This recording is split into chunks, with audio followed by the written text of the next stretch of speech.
Here we go. Can't get enough of this.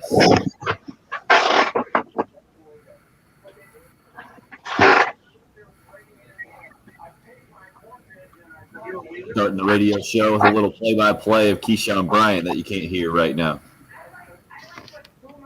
I call him Keyshawn Johnson one time, kicked me off this thing.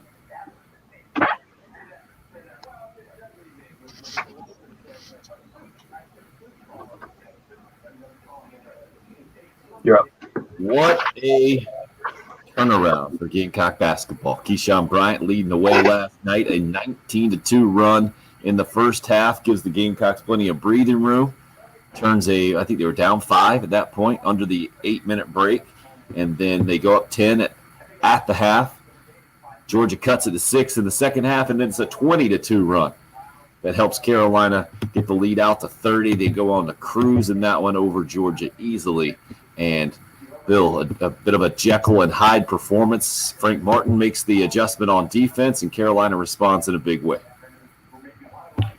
Yeah, offensively, obviously, very ugly for about the first 12 minutes or so, and then the defense adjustment had already happened. Obviously, it happened before the game, but all of a sudden, it's like it called up to Georgia under the 10-minute mark in the first half, and Georgia couldn't figure out what to do with it anymore, and South Carolina started to feel comfortable. And I've heard Frank Martin. We've all heard Frank Martin talk about it a lot. How defense translates to offense. How when his teams have good defensive performances, the offense seems to go hand in hand with that. The offense picks up, and I thought that's exactly what happened last night.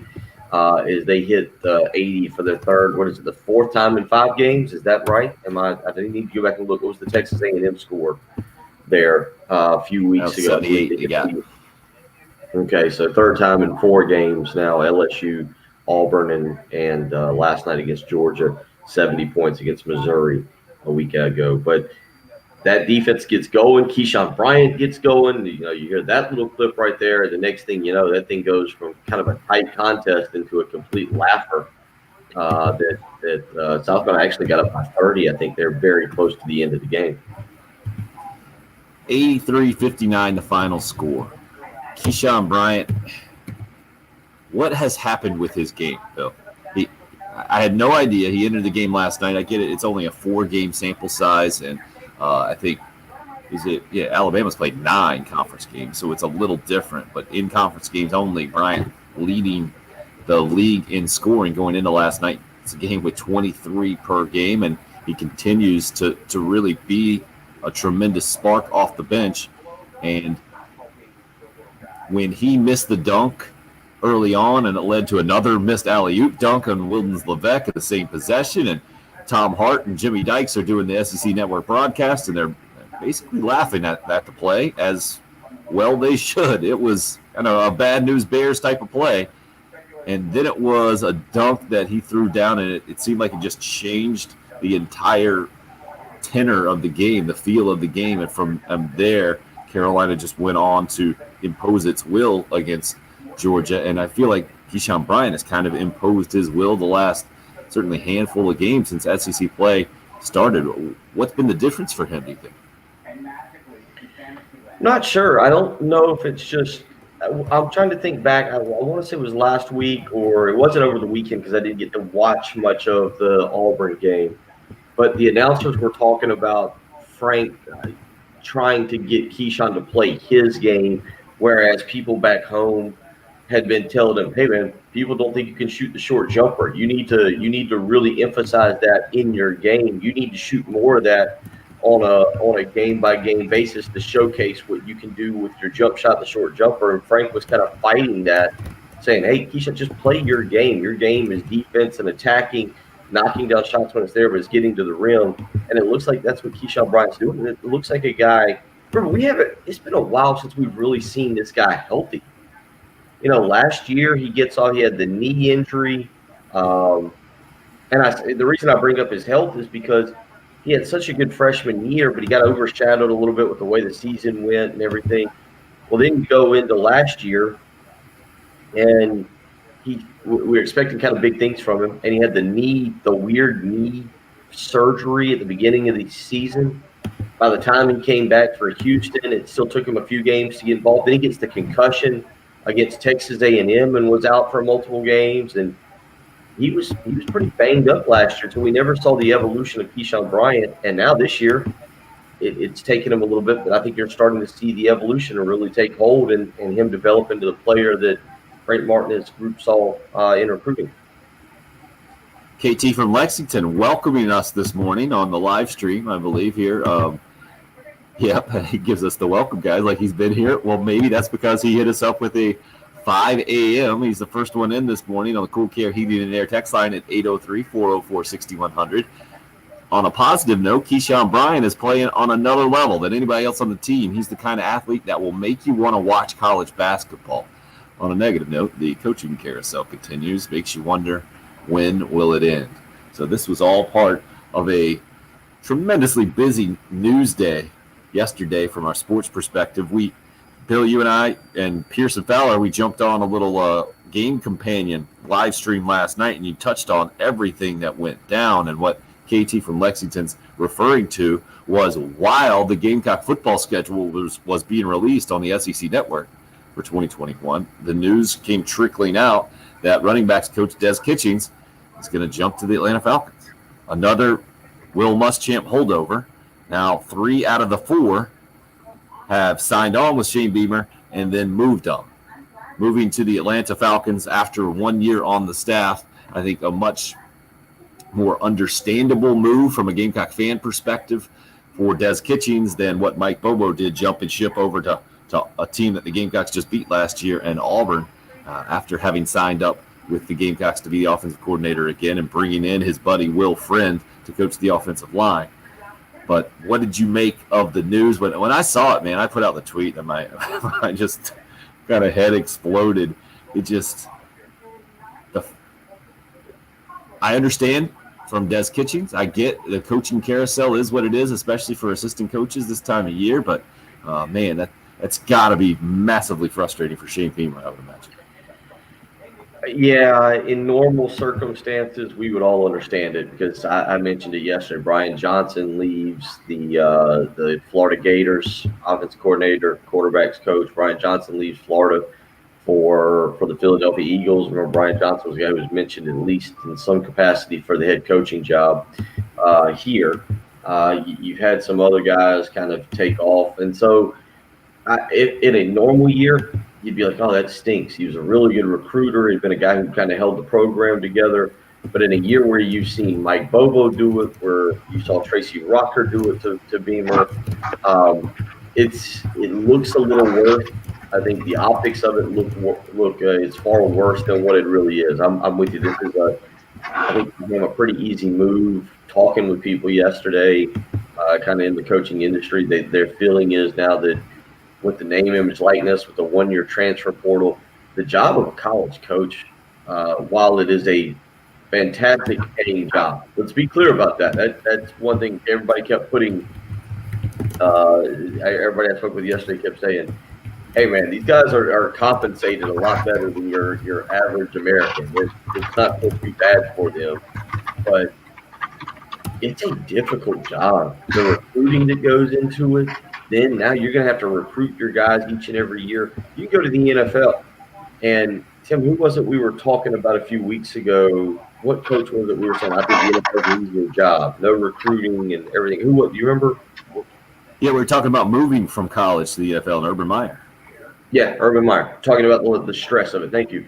And, I think the NFL now, you just go and you coach.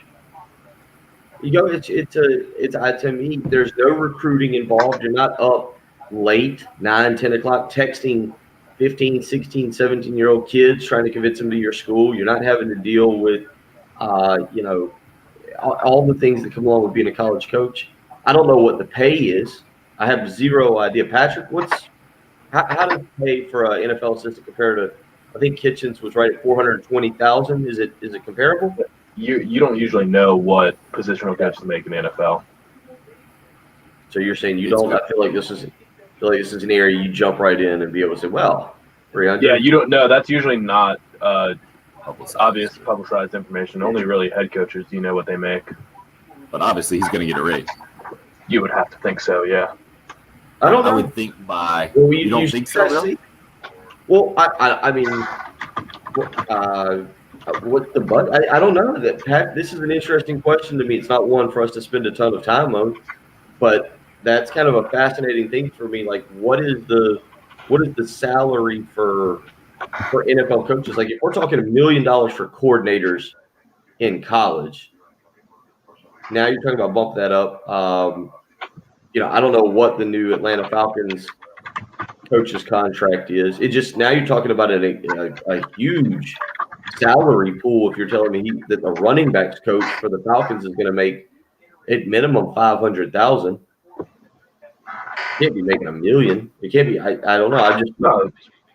all I'm saying They is probably matched it.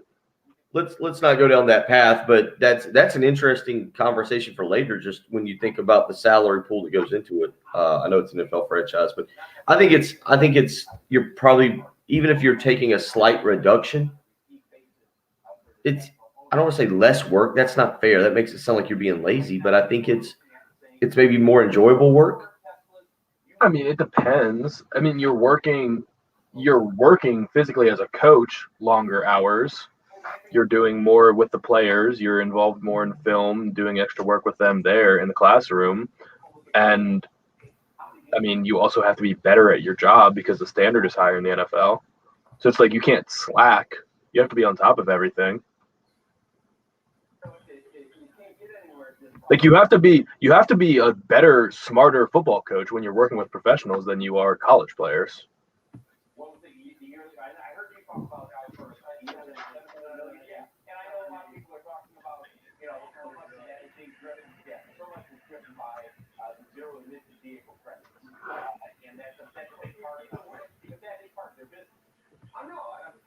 I didn't say that. I'm just saying, do the $780 million, whatever it is, based on $800+ billion market cap, and you see that it doesn't have normal stock market type valuations. There's a lot built into the stock, a lot of future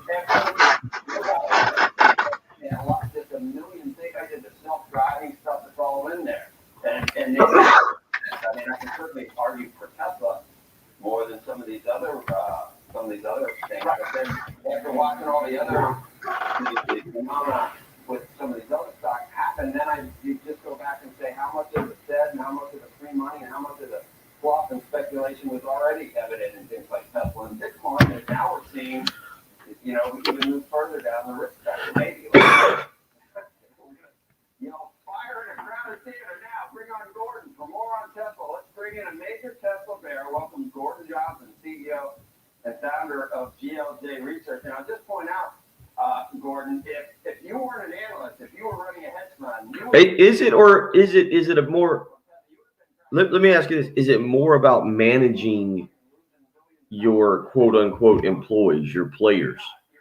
Because I don't think for a second that Nick Saban X's and O's wise is any different than any other coach in the NFL.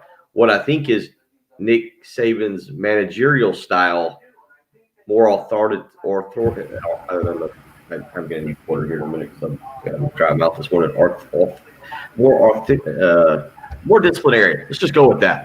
That's an easier word to get out right now. Authoritarian? Is that what you're going for? Thank you. Yes, I can't get past the T. But don't you think that style doesn't work? Like, for all we say about Bill Belichick, he's not a dictator in the locker room, right?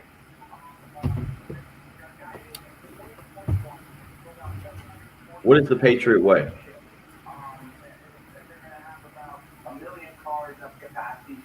I've always taken the Patriot way to mean they are going to use you until you're almost to your brink, and then they cut you at just the right time. Vince Wilfork, Richard Seymour.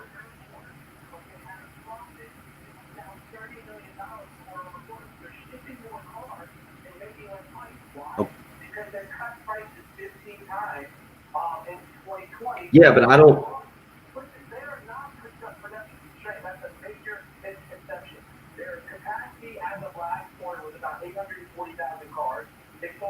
Do you think? Well, Okay, but what you just said is my exact point. He's not as stern.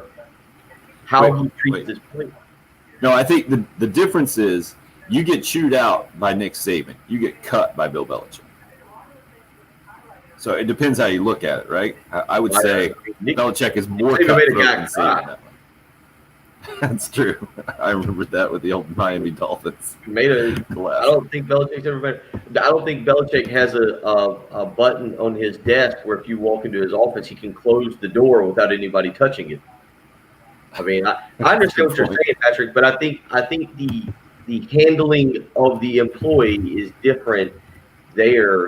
And I think there's a fine line. Pete Carroll. We would all label Pete Carroll as more the buddy coach, right? The truly player friendly coach. Players coach guy. Yes. Sure.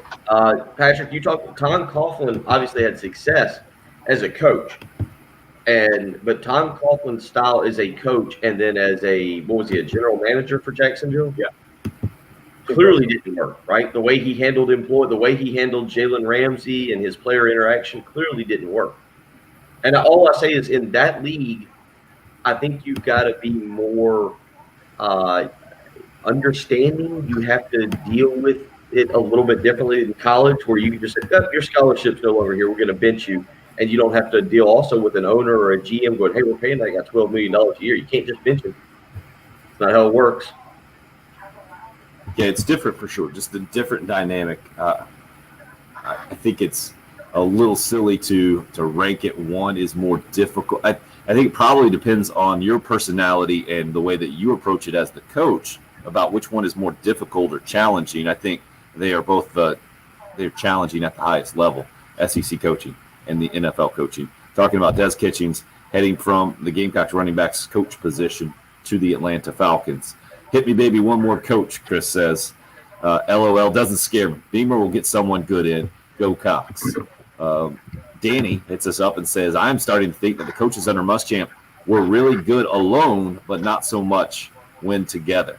And, we never did hear Will Muschamp talk about it the way that Shane Beamer already has, about how important it is to get the right mix of coaches and the right staff in from a chemistry standpoint. So I think there might be something to that, and we might over-exaggerate as well and kind of rewrite the narrative based on poor results in the last couple of years with 16 losses. But there's no doubt it didn't work. The staff he had assembled, and clearly those guys are well thought of, at least a lot of them are, with new jobs that we've seen so far, with 3 out of the 4 holdovers going ahead and deciding to move on from Shane Beamer and the Gamecock coaching staff. More feedback on the Cool Care Heating and Air text line. Anonymous Raj says, is it me, or does Keyshawn Bryant look like a serious sleeper NBA player? Not that he'll be an all-star, but he's got flashes of awesome in all caps. Also, I could watch Trey Hannibal play all night long. We'll continue to talk about that big win for the Gamecocks last night over Georgia. And Keyshawn Bryant kind of leading the way, 19 points, 10 rebounds, went into the game leading the SEC in scoring. Wanted to let you hear a little bit of Frank Martin last night after the game about Keyshawn Bryant. That'll take us to break here. You're listening to The Early Game on 107.5 The Game. Clear. You're going to do Crowder here after I play the liner. Keyshawn's worked hard, ball handling, decision making. He combined that with doing the things that we needed to get done as a team. That's what Frank's saying right now. Hopefully we can get this for you on the audio soon. He was real good today with charisma.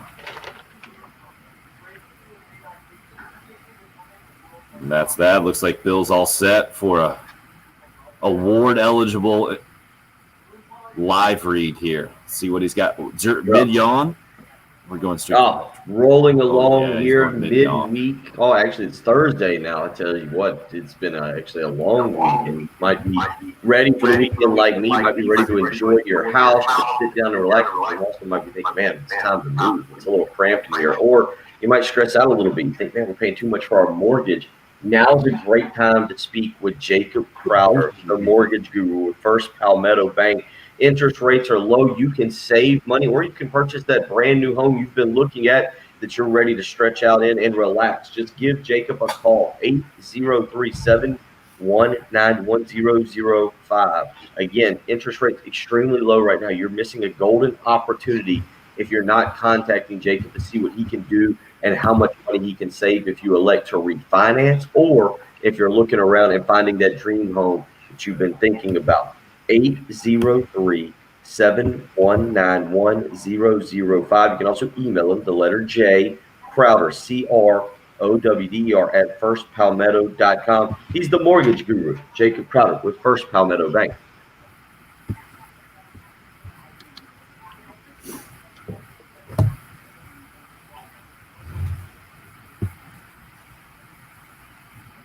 Bill's getting the yawns out. Did you not go to bed last night after the I went upstairs and flipped a couple games, and I'm just not quite awake.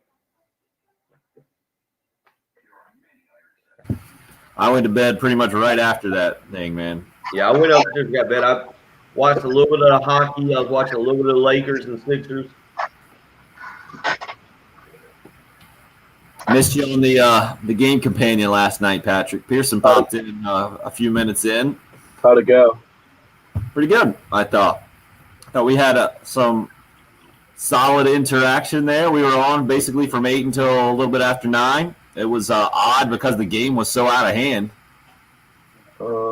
Does it not pop up on? Was it on YouTube or Facebook? Both. Should be on there, both. It's not on either of the pages. Oh, yeah? It was on Facebook because I went back and looked at it last night. I was trying to see. I used to be able to tell how many people viewed it on Facebook. I haven't even looked yet. Maybe Patrick hasn't subscribed. No, it's only on Facebook.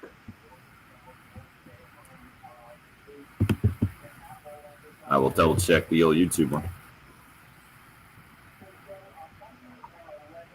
I mean, it doesn't really matter if it posts after the fact. That's one of the things that is more for the live viewers. Right. The show is nice to have posted just because people can go back and watch it in the afternoon or something.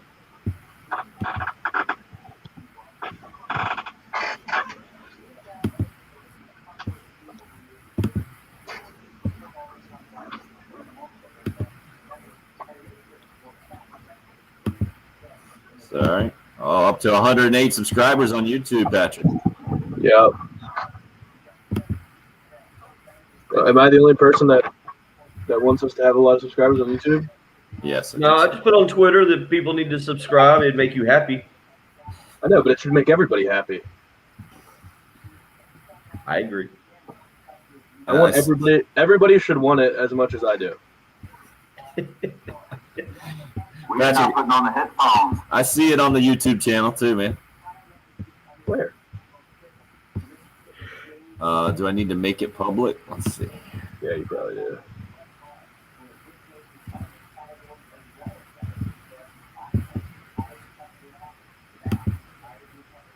It'd be weird if it wasn't.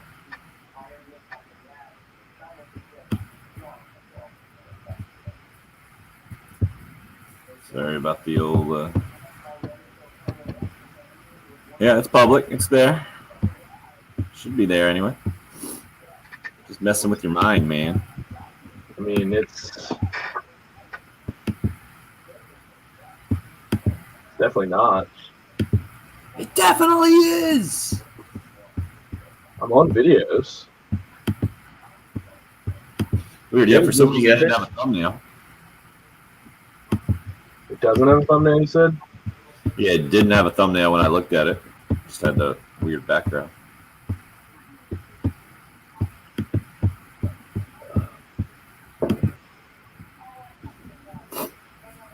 Morning, Cullen. No kidding. Quite the turnaround.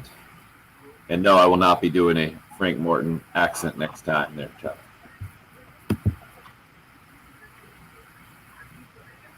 We come back with Frank talking about defense, Patrick. Mm-hmm. I do like the comment section. They can tell me whenever my mic's off. Nobody wants to hear me screening phone calls. Shabo is on top of it. Nobody wants to hear me Yeah. hawk up my phlegm either. That's why I mute mine. Thanks for keeping us straight. Carlton, good morning, sir. I mute for all the breaks because nobody wants to hear me doing traffic either on this stream, and nobody wants to hear me screening calls. Very professional of you, sir. But now I got 2 mics to mute and unmute all the time. Just wait until we get the show audio going. It'll really make your head explode. I never heard back about that. Shocker. So you sent Ed an email? Yeah.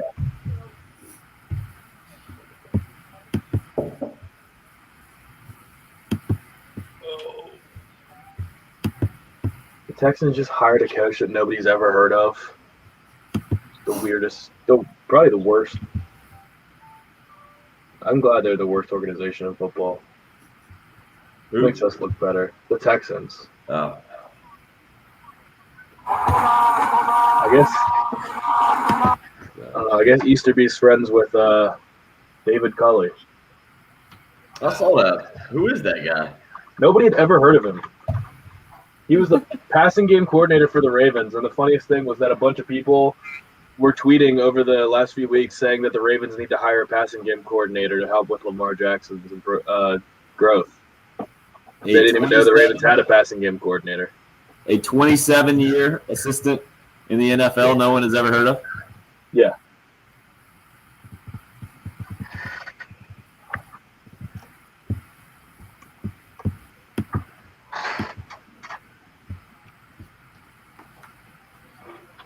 Brink's talking about defense right now.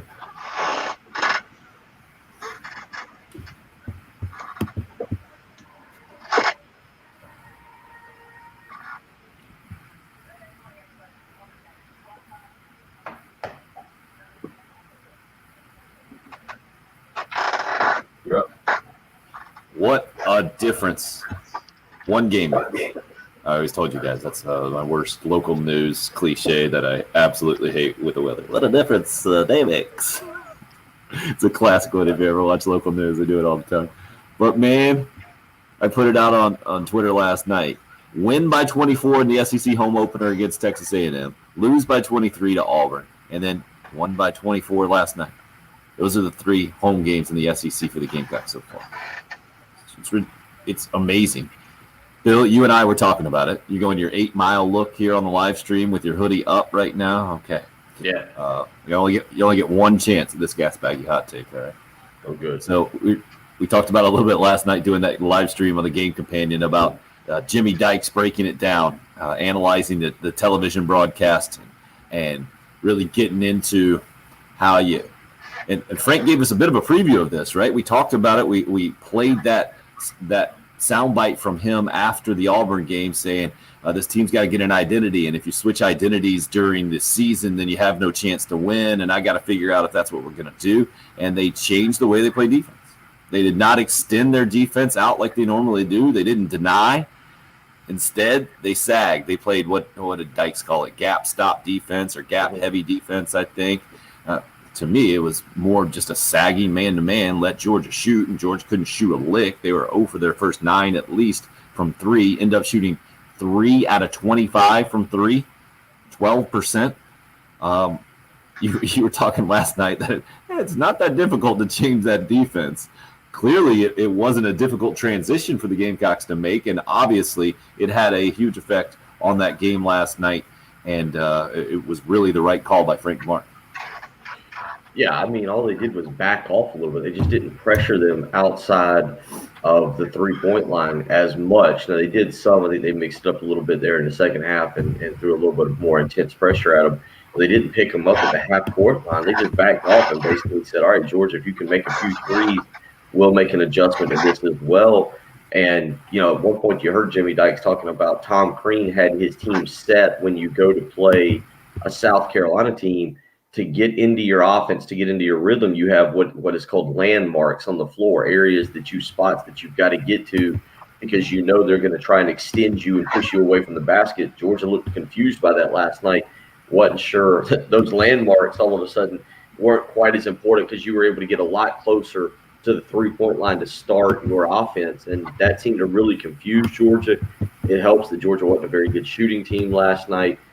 It made sense, but the general principle of just staying in front of your man, help side defense, none of that changed. It's not like they did some kind of weird trapping, doubling down type of system, or what is it, the old Amobia defense that I'm trying to think UNLV ran years ago.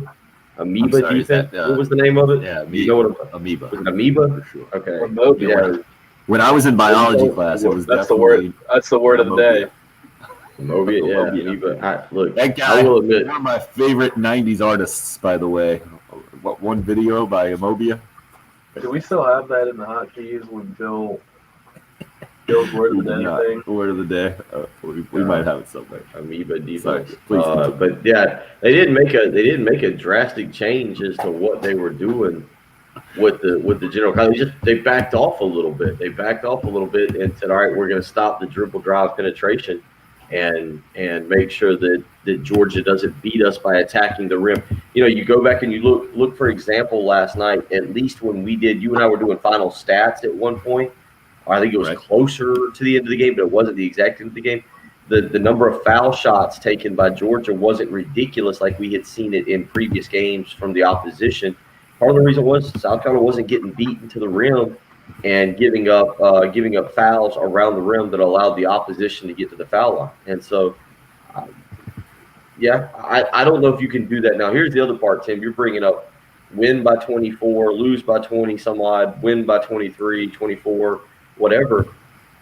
They did beat Texas A&M and Georgia. That's two of the three worst teams in the league if you just look at the standings. Georgia's now 2-6 in the league. Texas A&M's only got 2 wins. And on Saturday night at 8:30, you get the team that's winless in the league in Vanderbilt. We only lost by 7 at Florida last night, so it's not like they're Vanderbilt football, where they're in a different category than everybody else. Scottie Pippen Jr., a good player. I need to make a correction. Apparently, I missed the last 3 that Georgia took and hit last night. So they finished 4 out of 26 from 3 officially, and not 3 out of 25 like I mentioned. You mentioned the free throws there. Last night, Georgia was 13 out of 17. The Gamecocks 8 out of 10. So still almost double the attempts for the opponent for Georgia there. Just not a number in the 30s like we've seen before, or high 20s or anything like that. That disparity not too big. And when you shoot 15% from 3 and you turn the ball over 20 times like Georgia did, I think you get the result that you get. Also, when you have a team like Carolina that gets it going a little bit on the fast break, you have a guy off the bench that scores 19, grabs a career-high 10 rebounds, and Keyshawn Bryant. Jermaine Couisnard, I thought, was huge last night. And Timothy hit us up on the live stream a little earlier and said he thought 7th Woods played with more energy, especially early. I didn't see that last night. I saw it a little bit in the second half for sure. In the first half, though, I thought that first 12 minutes where Carolina was down at that official timeout featured a lot of 7th Woods, and then the last stretch in the first half did not. And Jermaine Couisnard running the point at that time, I thought it made a big difference. Or this is the first time I had really seen Couisnard that I can remember anyway. I know Carolina hasn't played a bunch of games. Now they're only, 2-3 in SEC play. And I think, 3-4 overall, or 4-5 overall. So it was a 9th game last night. It's the first time this season that I've seen Jermaine Couisnard look as comfortable as he looked for a lot of last season, where he really kind of took over the team at one point. And obviously, the Kentucky buzzer beater was the highlight, but really helped Carolina compete in the SEC and kind of imposed his personality, I think, on the team when they were really lacking leadership last year. This year, with all the starts and stops, it has been a difficult battle for that identity that Frank was talking about, I think, and Jermaine Couisnard's role in that, I think, is kind of integral. When he plays well, when A.J. Lawson plays well, Frank was talking about the other day, when they don't play well, they can't win. A.J. Lawson didn't play particularly well last night, scored 12 points off of 12 shots, but Couisnard with 18 points. Bill, I feel like when he is playing well, and maybe it's not even just that, it's when he is his energy is positive and he's kind of engaged in the game. It might be how Frank Martin would put it. This team seems to have a different sort of edge from my viewpoint anyway. Do you see it that way at all or no? Yeah, and as you were saying that, now I'm thinking back over the games. We discussed this last night on the live stream. It started with Pearson bringing up when should he, big believer in Keyshawn Bryant moving into the starting lineup, and that conversation kind of evolved into the lineup itself and what you can do with it. And as we were kind of going through the game, Tim, we talked about Cousinard settling back into that point guard role and having Seventh Woods come off the bench. And I say that because that allows you then, if you're going to take Seventh Woods out, you just move Cousinard back to the point guard role, and that opens up the spot for Keyshawn Bryant. Having the ball in Cousinard's hands, I'm trying to think now over the last few games, Cousinard hit several threes against Texas A&M. I think he had 5 of them. But with Seventh Woods, the ball doesn't seem to be finding Cousinard's hands as much. It's going to A.J. Lawson. It's going to, obviously, Keyshawn Bryant, who's scoring a lot. And you talk about being engaged in the game. I think that's a good point. I wonder, getting him the ball in terms of the point guard role engages him more. Just being able to distribute and kind of makes him happier. I'm laughing kind of as we're doing this segment because I'm thinking I'm not here to tell Frank Martin what to do, but then I think that's exactly what our job is as sports talk radio host, is to tell the coach what to do. Like, that's exactly why we're here each and every morning. I would take a long look this week at putting Seventh Woods back on the bench as the 6th man and putting Jermaine Cousinard as the primary ball handler, because I think you're onto something there when you talk about Cousinard being more engaged when the ball is in his hands. That doesn't mean he's scoring 20 points a night, but when the ball is in his hands, allowing him to distribute or try and get to the rim, he does seem a little bit more engaged. To me, the starting lineup thing is ridiculously over talked about from a fan perspective. Like, I wouldn't touch how you're dealing with Keyshawn Bryant right now. Clearly it is working. Why would you mess it up? Keep him on the bench, bring him in at the first time out, and let him go. I mean, to me, it's all about your minutes played, not when you play those minutes. And Keyshawn Bryant, I'm looking last night, 4th most minutes played at 26. Jermaine Cousinard actually played the most minutes of the Gamecocks there in 30. I did find it interesting that when Bruce Shingler was coaching that LSU game, that a couple of Carolina players played all 40 minutes. It was Lawson and I think it was Minaya. They played all 40 minutes down in Baton Rouge, which was an interesting difference in player rotation and maybe just an example of Shingler's inexperience compared to Frank having done this for as long as he has. But Cousinard has to play well, and you got to figure out how to get him to play well is the thing. Obviously, you would love Seventh Woods, your starting point guard, to play well as well, but we just haven't seen that in his Carolina career. I mean, no knock. I'm just dealing with facts. It would be an interesting move. I would think you might even want to throw Trey Hannibal in the starting lineup. You know, he led the team last night. It's not even close. He had 6 assists in 17 minutes. The guy is going to put some stats on his box score real quick. Well, sometimes it doesn't turn out to be the good stats. Sometimes it goes into turnovers. He's going to make things happen. I would think because of his energy, you might want to start him, get him in there, and then you take him out, put Keyshawn Bryant in as your 6th man, and go from there. And then you see where Seventh Woods might fit in the game. Well, and I agree with you. I think we're not talking about starting, though. We're talking about roles for players. And I think even if you have Seventh Woods on the floor, Seventh Woods is a valuable defender and has done a pretty good job there. And it did a good job last night. But, you know, Donnie's talking about there, he was shocked to see how the defense looked and impressed a couple days ago that Martin changed the whole defense. Again, I don't know if he necessarily changed the whole defense as much as he just said, all right, the basic principles we have that are defending and guarding out past the 3-point line, let's back it down for tonight. Jimmy Dykes made the point. That works against Georgia. I don't know if that'll work against Alabama, who's knocking down 3-pointers left and right. Auburn made 14 threes on Saturday against South Carolina. In that scenario, last night's defense doesn't work. If Georgia hits 13 of 26 3-pointers last night, we're having a totally different conversation this morning. When they don't hit the 3-pointers and you play that way, everybody goes, oh, that's really smart to do. If Georgia had been hot last night, made a couple of those threes early and got going, maybe we feel different about it. So I agree. Georgia had been decent if they had shot like a middle school team instead of like a grade school team. But to finish that, grade school team. Yeah, but to finish that thought, like I'm with you. I think it's more defined roles, right? Like we're talking about Cousinard having a more defined role in what exactly he's doing there with handling the ball or how he's being involved in both the offense that leads him to being involved in the defense as well. Joey from Sumter, if I remember correctly, Frank Martin has had a couple of players win the Sixth Man of the Year award. Is that right, Bill? Do you remember? Was it Frank Booker, I think, might have won it. He's the one that pops in my head. Anybody else off the top of your head?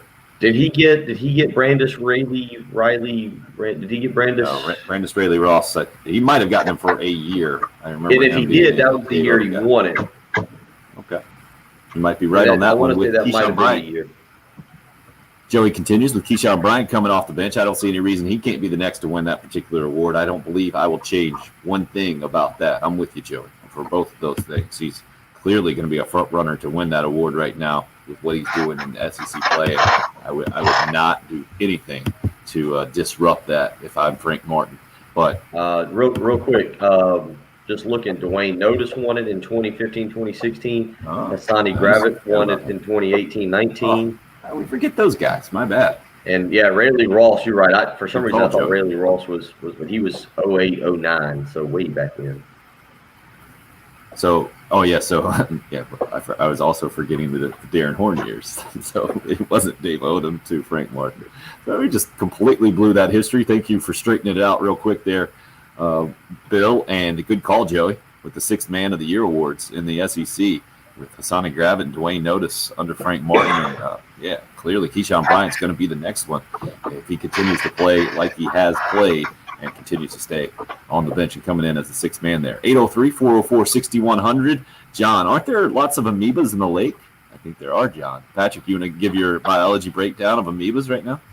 I think they're just organisms that are in all forms of life, right? Easy, biologist. I don't know. I don't know what an amoeba. I don't know about amoebias though. You guys, It's a totally different ball game. It's not a lacrosse lingo you would understand. Trust me, it's actually it is. We used to call our adjacent slide defense amoeba. Wow. On the shirt I'm wearing right now, Team X. That was our slide call, amoeba. That's when we were adjacent slides. Never heard the term in my life. I'm okay with that. We'll continue to educate you. Chavo says, as long as Amobia is an authoritarian, we'll be all right this morning. It's the early game. It's 107.5 game.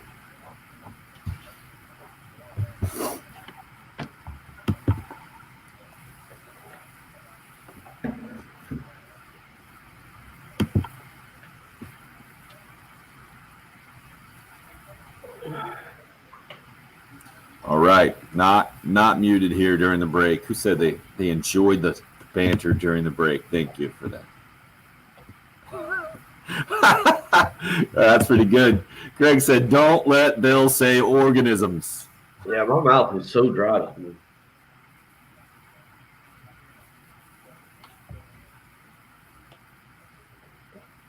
You all right over there? Tired and nope. Muted me. Patrick, you're still muted. Bill didn't find the humor in organisms that we did, Patrick. Don't let Bill say organisms. That's a good one, actually. And yes, we can all forget the Darren Horn years. Bill doesn't find it funny. Any of it? No. He might have hit mute on the audio. No, he's in. Yeah, I've been in. I'm echoing somewhere. I was. Now it's gone.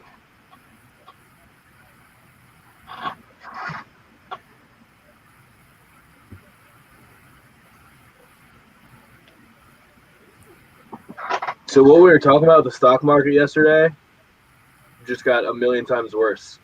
or yesterday morning just got a million times worse yesterday. Like Reddit broke Wall Street. It was unbelievable. I wish I could have gotten in on the ground floor on some of that. Oh wow, AMC is up over $20 this morning. Yeah, I mean, What is GameStop. They just showed GameStop's up over 430. I think it was 435. yeah. GameStop's over $400.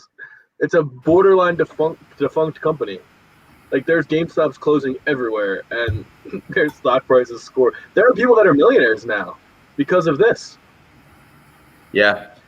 So I use Robinhood for just a little bit of stuff, just because I won't ever put that much money in there, just because it's, I don't know, I don't trust Robinhood. They sent out an update last night, significant update, 11:08. The markets are experiencing significant volatility, and there may be increased risk. It's important as ever to be an informed investor. I would say. Most people were freaking out because they shut down the Wall Street's Discord and Reddit pages, and basically like put a halt on trading. So everybody's like, okay, so look, Wall Street can do whatever they want. Whenever they start taking hits, then they can just shut the whole thing down. It's gonna be a very interesting week. I don't really know how to follow any of it, but it was very interesting. It's what I've never understood when it was first explained to me about the market. It's all based on confidence. I'm like, yeah. Okay, so I remember thinking it at the very first when I was we had to do some kind of mock thing in 7th grade or something. So why doesn't everybody get together and get confident in one thing and all make a bunch of money, and then when you're confident you've made your money, get rid of it? Yeah, it doesn't make any sense. It sounds like the model was never the internet was never taken into consideration and just is completely outdated to technology, and this is a clear example of technology just taking advantage. Well, it was pretty awesome yesterday. The little guy just taking out the hedge funds. That's crazy.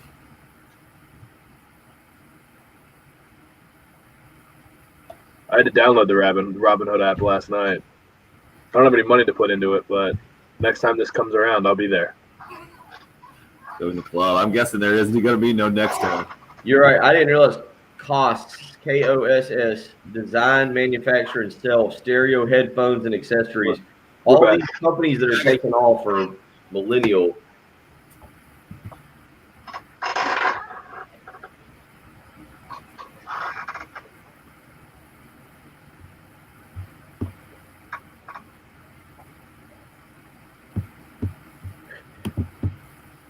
You're up.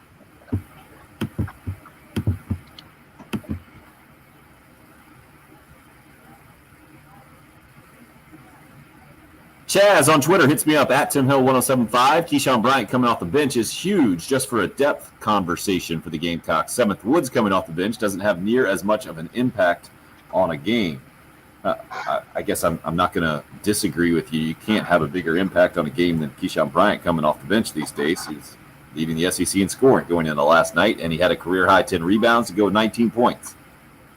But I don't think we can say what the impact of 7th Woods would be coming off the bench until we see it. And I think Jermaine Couisnard had a huge impact on last night's game, scoring 18 points. That was my point in the possibility of 7th Woods coming off the bench, because that would put the ball in Couisnard's hands, kind of force him to be engaged in the game from the start, like a lot like he was last year when I thought the Gamecocks took kind of a next step with having Couisnard as a pretty consistent guy running the point and scoring points, being engaged in the game. That was just the point there. So we're balancing basketball last night and the up and down performance we've seen from the Gamecocks in SEC home games, especially the wildly up and down performance with Des Kitchens. The news of him jumping to the Atlanta Falcons as the Gamecock running backs coach for just a year, making it 3 out of 4 Will Muschamp holdovers to the Shane Beamer staff, originally deciding to stay and then deciding to leave. How big of a shot is Des leaving to Shane Beamer? It almost seems as if Muschamp's assistants, anonymous texter continues, didn't hold loyalty as a priority. I'm sure Beamer is beyond frustrated. We'll discuss more as we roll into hour number 2.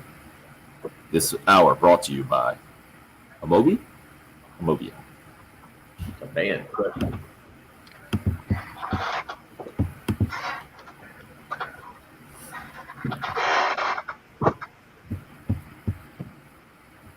Yeah, how's that black coffee treating you today, Bill?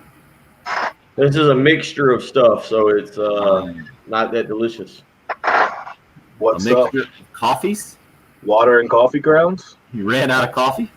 It was it's hazelnut and it's that chocolate Lavazza, so it's like kind of like a Bilo brand and Lavazza mixed together.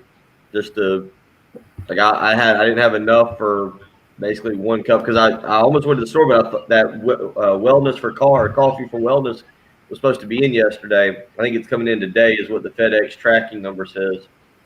Well, half hazelnut and half regular coffee should be good.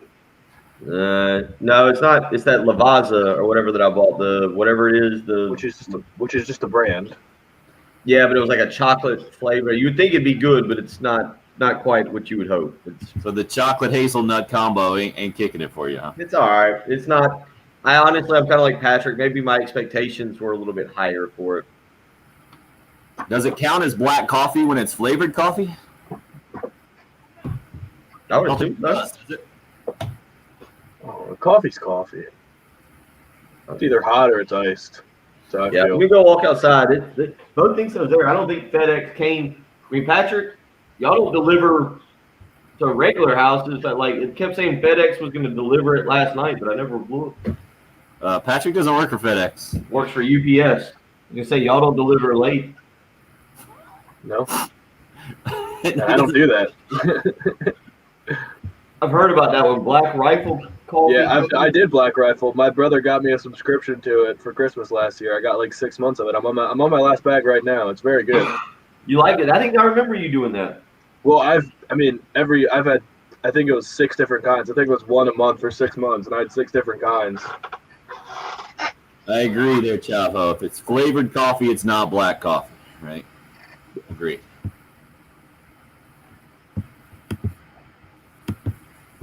I think I have, what am I doing? I'm drinking Black Rifle coffee right now. I can't remember which one it is. I think my brother Caliber that's on the bag is the stronger the bean. That makes bean. sense. Yeah. The proof. Yeah, pretty much. Yeah. That's Coffee impressive there, Chavo. Yeah, like the donut shop. I've had that before. Pretty good there, KT. I'm not a big brand guy. Yeah, I just don't care. I'm not that much of a connoisseur of coffee. What's the Green Mountain or something? I think is the generic K cups. Right. I got no problem with those, man. I'm with you. If it's hot, no, most of the time I'm going to be okay. As long as I got the cup to keep it hot, I'll be all right. Silencer Smooth. Yeah, that's one I've had. Quite the ring to it.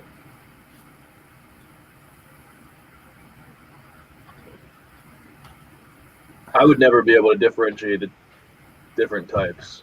I guess I could probably taste if they were right next to each other, which one is stronger than the other, but maybe that's what we should do one day during the breaks on the live stream, have the old coffee taste test. Except for Starbucks, Starbucks isn't good? Because I do disagree with that. I think Starbucks, it's ridiculous how I drive by Starbucks every day, and every single time there's like a line out the door. It's absolutely not worth that. It's not worth $5.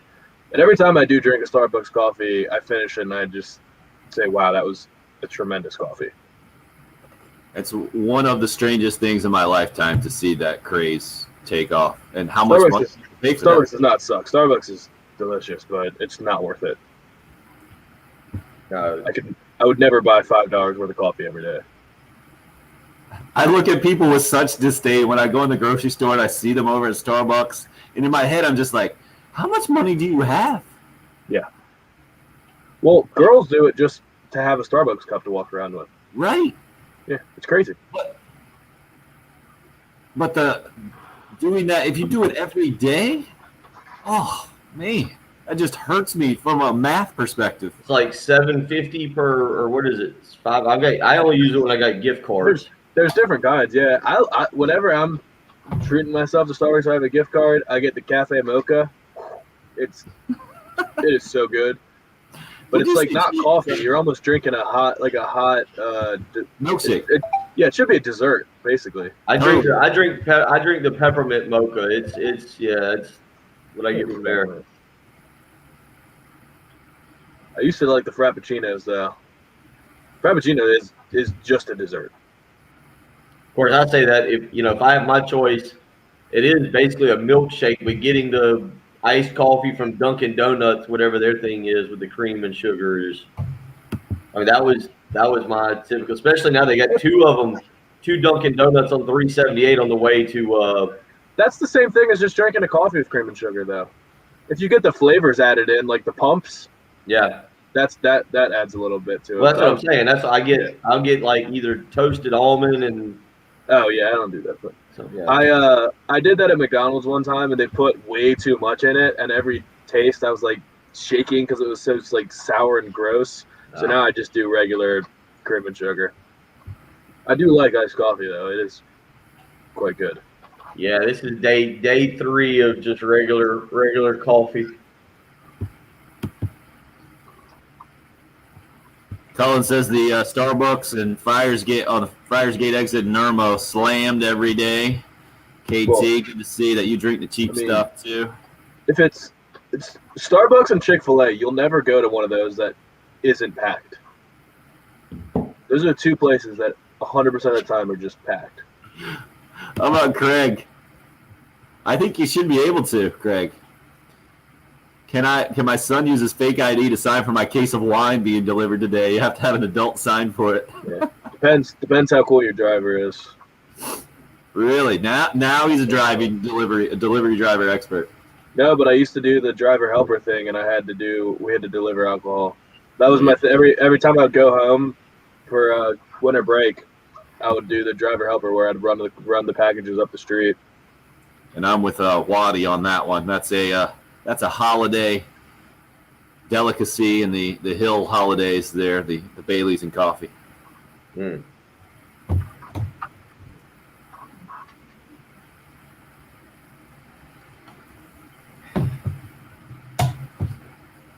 All right, Bill, I haven't seen a yawn lately. How you feeling? Bedtime. Go back, I can sleep for a few more hours. It's feeling bedtime. Well, not just yet. We're coming back.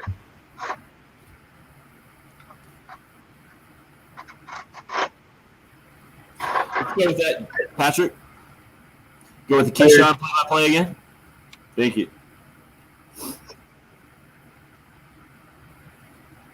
Whew. Just a play-by-play. You don't want Frank. What's that? Just a play-by-play. You don't want Frank.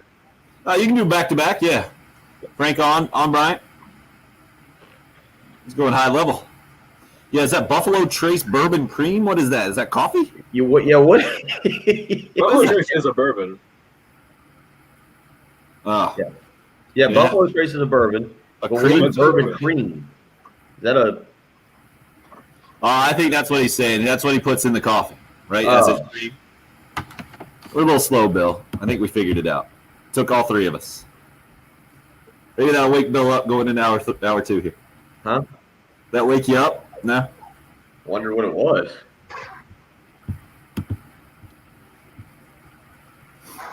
So right now we're hearing from Derek Scott, the play-by-play of an and one, and then Frank Martin on Keyshawn, right? Jack Daniels has a coffee for real? Interesting. We're doing all our breaks in this hour, by the way. Thanks for the heads up on that, Patrick.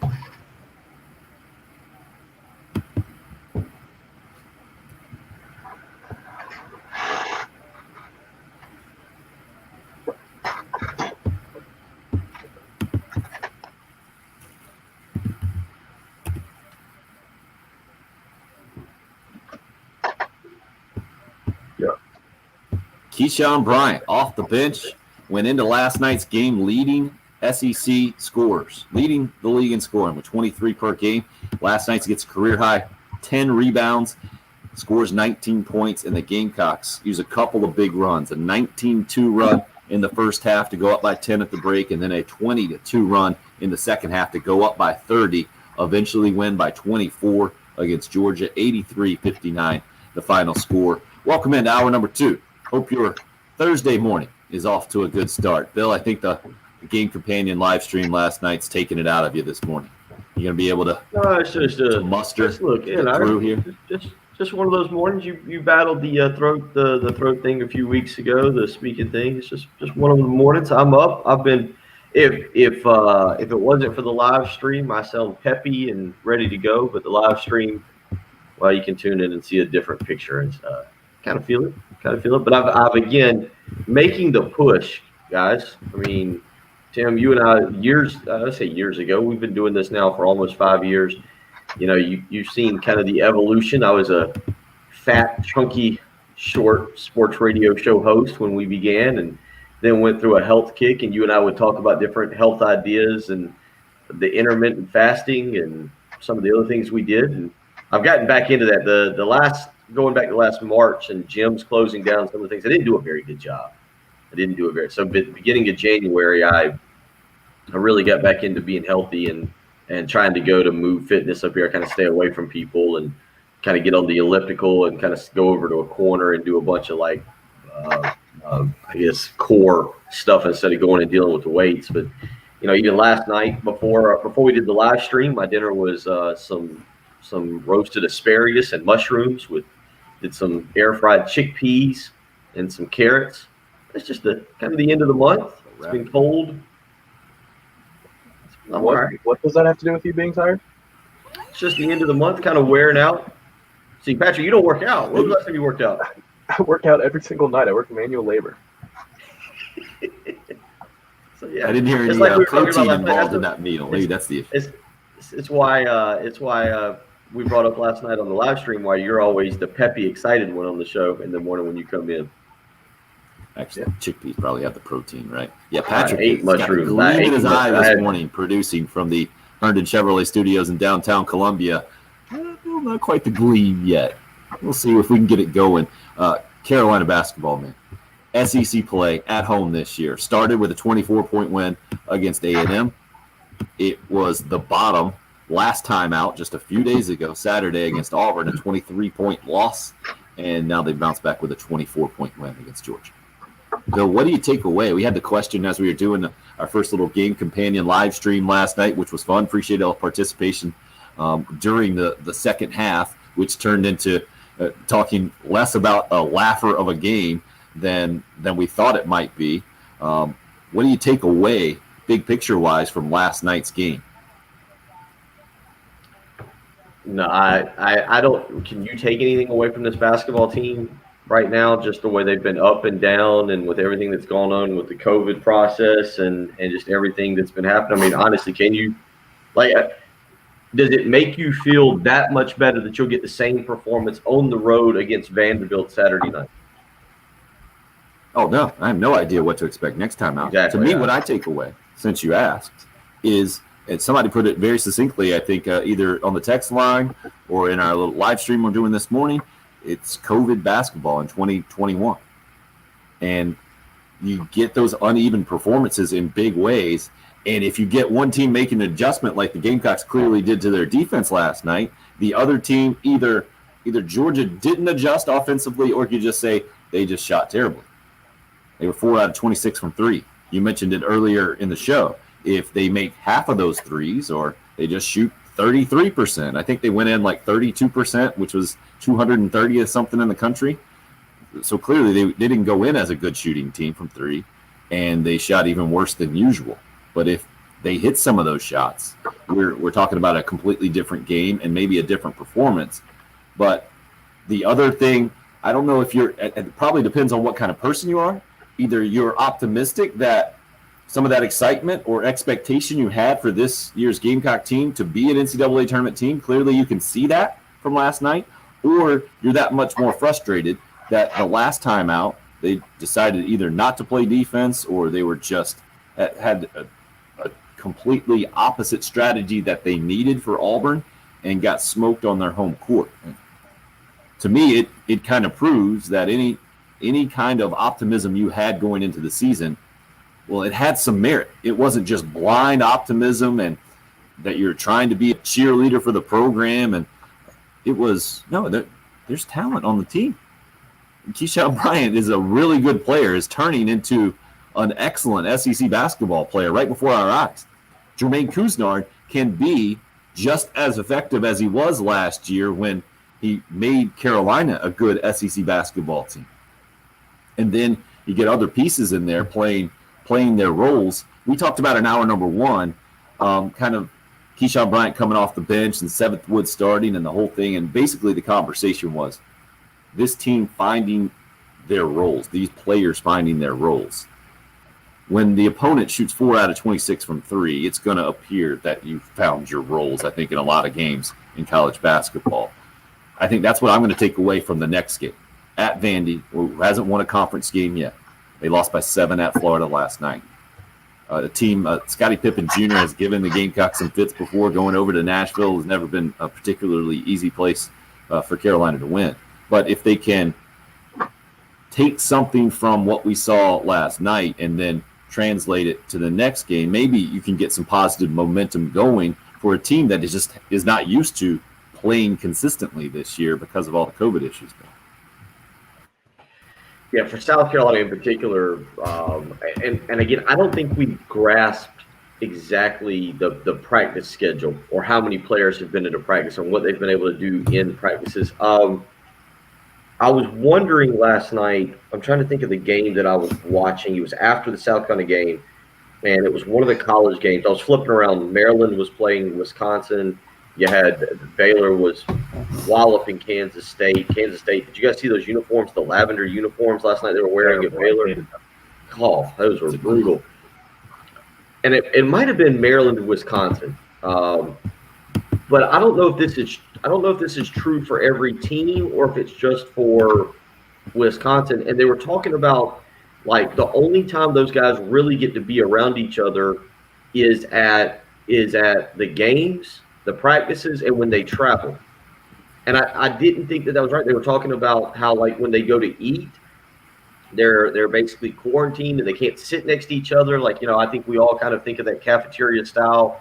Like if you're traveling, you go to eat and you're kind of still around your teammates. And the way they were describing it last night, again, I'm pretty sure it was the Maryland and Wisconsin game, was total isolation for the players and not even being – the only time you're around your teammates, your friends, is at practices or games or when you're actually traveling to a game. As a matter of fact, I saw some of the rules yesterday for the NCAA tournament. Maybe we'll get back into that. There's a couple things we haven't touched on this morning besides the game. The new SEC schedule for the Gamecocks, certainly something that yesterday that popped out and I thought would be something we'd be discussing a lot more this morning, but also some NCAA travel rules for the NCAA tournament, and I'll pull those back up as well. But we don't know with South Carolina, going back to them, exactly what the practice schedule has been like, who's been there. We don't know how everything's kind of gone. You heard last night during the game, Jimmy Dykes was talking about one of the aspects of a Frank Martin team is the bonding that he likes to be able to do with them in the time around. They haven't been able to do that as much. So I think it is, for this particular team, extremely difficult as opposed to a lot of other teams who have been able to kind of fight through it in better manner. Kevin hits us up, says basketball, same story, different year. You agree, Bill, with the Gamecocks and uneven performances? I think they're the excuse, and that's maybe the word that we'll use. The excuse is different, but I do agree. He's not wrong. Like if you close your eyes and you didn't know all this was going on, the uneven performances, he is. I do agree with him on that. You guys would agree too, right? Yeah, because it would make more sense if the order changed. Like maybe the Auburn game was followed by the Missouri game, and then you played better against LSU, and then finally put it all together for the Georgia game. But you come back out of the long break, play a really good game against the LSU team, and then have two just awful performances back to back, and then finally come back and play well again. So it's hard to just blame everything on. That's why I've had such a tough time evaluating this team this year and what's a fair excuse and what's not. Because when you play a great game without your coach on the road against a really good LSU team and then stink it up for the rest of the week and then come back and play well again, you have no idea. There's no way to describe it other than just kind of a Jekyll and Hyde team. Well, we said that before in the past, but we've never seen it quite to this level. Win by 24, lose by 23, win by 24. To me, if you get more consistency going forward, and that's what we have seen actually in SEC play from the Gamecocks in the last several years. Consistently, they've been pretty good.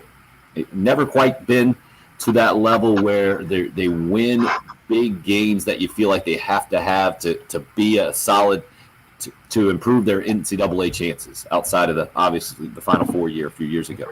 But if last night developed that team's identity, then I think you can say that this story is a little bit different this year. But I understand where Kevin's coming from. Craig says Alabama isn't having uneven performances. What a job Oates is doing, no doubt. Alabama 9-0 in SEC play on a 10-game win streak, 14-3 on the season. They are the class of SEC basketball, which I think people thought Alabama would be pretty good, but certainly didn't think they would be what they are. And last night, like you mentioned, Bill, earlier pointing out, Jimmy Dykes said Alabama specifically, if Carolina was trying to sag and play gap-heavy defense against a team that is good at shooting three-pointers, that game could have gone a completely different way. Fortunately for Carolina, it went in their favor in a 24-point win. Now 2-3 in SEC play and 4-5 overall as they roll to Vanderbilt this weekend. USC women's basketball in action tonight. It's a 7 o'clock tip-off at number 21 Mississippi State in Stark Vegas. The game's going to start at our sister station, ESPN 1320 AM at 6:45. Frank Martin has Carolina calls here on 107.5 The Game from 7 to 8 tonight. And the USC women's basketball game will be joined in progress here on 107.5 at 8 o'clock. KT says the Missouri game broke my basketball spirit. I understand. Maybe you can get it back if you see more performances like you saw last night. So not only from the football perspective did the schedule get released yesterday for the entire SEC. Also, the new offensive line coach introduced by Shane Beamer yesterday and had a media session in Greg Adkins. And from the real football news that kind of certainly caught me off guard was USC running backs coach Des Kitchings, one of the 4 holdovers from the Will Muschamp era, one of the remaining 2. The reports are he's headed to the Atlanta Falcons.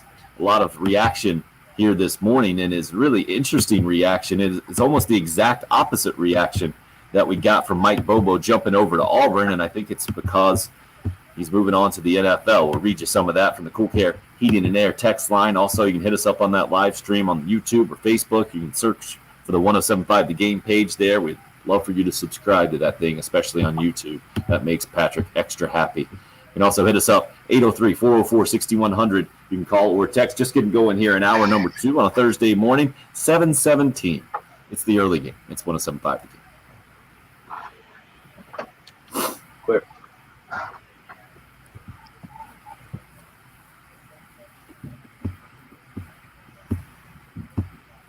It was John Waldstein that was talking about this last night.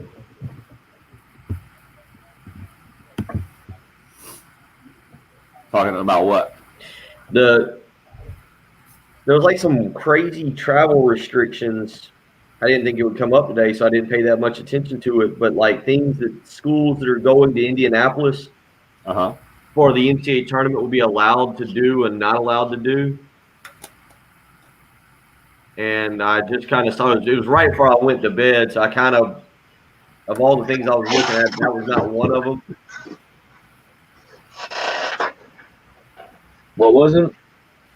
It was travel restrictions that were being suggested, I guess, for like getting to Indiana, getting to Indianapolis for the NCAA tournament. And I was trying to go back and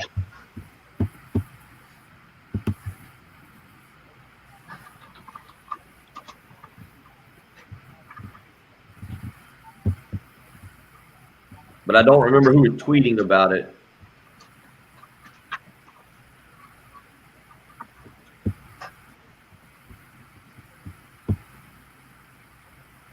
I wanted to go back to that.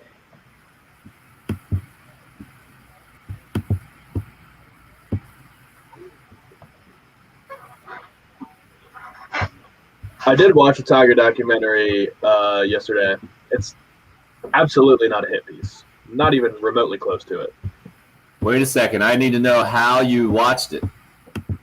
HBO. So did you sign up? Did you pay? No, I just had to use a girlfriend's login. Ah, got it. Got her password. So let's hear it. Oh, save your review for on the air. Let's do that. Okay. You don't have to say it twice, but on a scale of what's your viewing scale? Are you a 4-star guy, 5-star guy, 1 through 10? I need some numbers. On a scale of 1 to 10, if I gave The Last Dance 7.5, this would probably get an 8. Okay. So it sounds like you would recommend watching it, but it's not something you gotta drop everything to go see. Is that what you're saying? No, but it was really interesting. I mean, I probably knew less about Tiger than a lot of people because I was very young for a lot of the events, but right. Does a good job chronologically too. Interesting. Tim, did you see the new 30 for 30 they previewed? They might have been previewing it before, and I just didn't see it. But the Al Davis versus the NFL. No, I haven't seen that one. That should be good. I've read a lot about that. I think it comes out Valentine's night. Plan accordingly. I'm guessing he'll come off as a pretty good character in that thing, based off what I've read. Good to know on Valentine's night. I'll let my wife know. I think that's a Sunday. I'm pretty sure it's a Sunday this year. So, yeah. Courtney Levitt's listening. Just win, baby. I hear you, Courtney. Yeah, because I only know kind of the older Al Davis, where especially that weird presentation he gave when he fired Lane Kiffin. It's really kind of my lasting image of him. From what I read before then, he was a pretty big badass.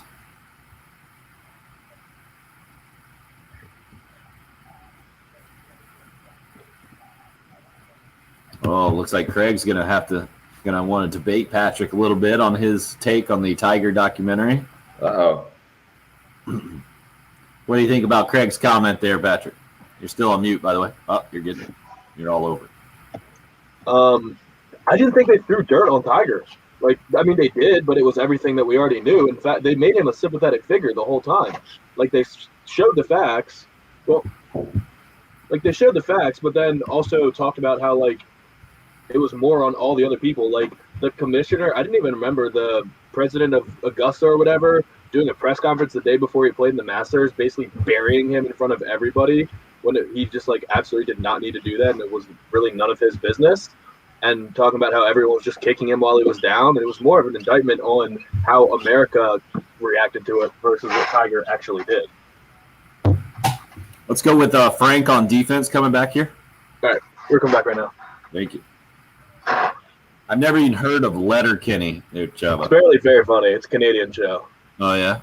You guys are very, very cultured. I watch a little Paw Patrol these days. Ever seen that? Odd Squad? There you go. Paw Patrol. The Bosworth one is good, Casey.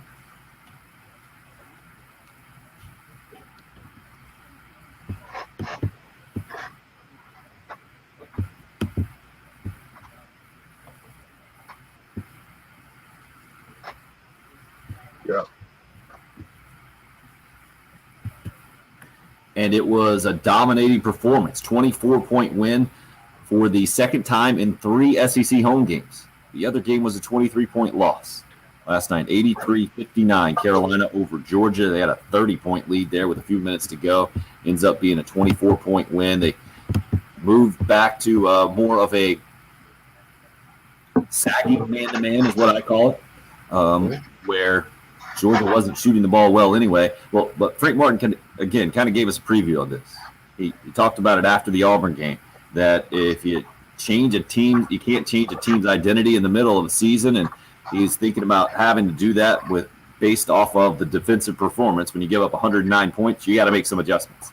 Carolina gives up 50 fewer points from one game to the next with just, 4 days in between. It's kind of mind-boggling, Bill. If Auburn was one of the best teams in the country and Georgia was one of the worst, it would make a little bit more sense. Clearly, Auburn's a much better team with Sharif Cooper running the point, and he's a tremendous player, and that does change things. But 50 points difference, man. It's even for Gamecock basketball, which has been uneven through the years. This, I think, has to be the pinnacle, doesn't it? Well, no, I mean, you just explained it. One team is significantly better than the other. The other factor there is South Carolina played maybe their worst defensive game since one of Frank Martin's early years on Saturday. 109, about 57 in the first half, 109 in the game. Historically. So wait a second. Auburn had 57 in the first half. Is that what you're saying? Didn't they? Yeah, I think that's right. And Carolina gave up 59 for the game last night. And a lot of that came in the last 2 minutes where Auburn was, where Georgia was scoring a lot more than they had before. That's nuts. Yeah, I mean, I understand what you're saying. And look, the defensive adjustments certainly helped. And it'll be fascinating to see if they can continue to do this. I think they'll be able to do it on Saturday night. Vanderbilt's a team that's really, really struggling last night. Last night I looked at it. I know you said they lost by just about 8 or so, but they were down 15.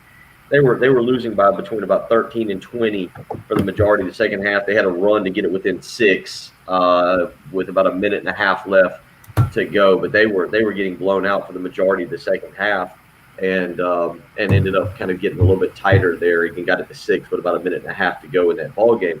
But that Vanderbilt team's really struggling. And this is a talented South Carolina team. I think that's it. Patrick, you pointed it out. You didn't know where to – what was it? How did you explain it earlier when they were getting beat on Saturday? You weren't sure where exactly to direct the frustration or who to direct that. I think you see these players – and you see athleticism, you don't see an awful shooting team. You don't see a bad shooting team, right? This is not a bad shooting team. I know that you had last night was the first time we saw Jalen McCrary back. He looked solid. Having him back, I think, is going to be a nice step a nice addition to the program. That's not something that I think necessarily translates to wins, but it translates to depth in the front court and being able to guard, if that makes sense. I don't think Jalen McCrary is going to be the guy who comes in and has scored 15, 16 points a night and puts you kind of over the top, but certainly he's a key piece to the puzzle. But they've got to go out and get it done. They've got to go win some basketball games now, and you've got to win. It is if we're gonna talk about this team making a run to the NCAA tournament. And that's what it's going to have to be, is a run. I mean, they're not in position right now. Let's be perfectly clear. They're not on the bubble, but they have games left to be able to get hot. Somebody pointed out earlier on the text line or on the live stream, Frank's teams typically get better as the season goes on. I do feel like we're going to see this team continue to gel and get better. And I do feel like they're going to make a run. I don't feel like they're going to ever get to the point that we look at this team this year and go, okay, they're definitely in the NCAA tournament.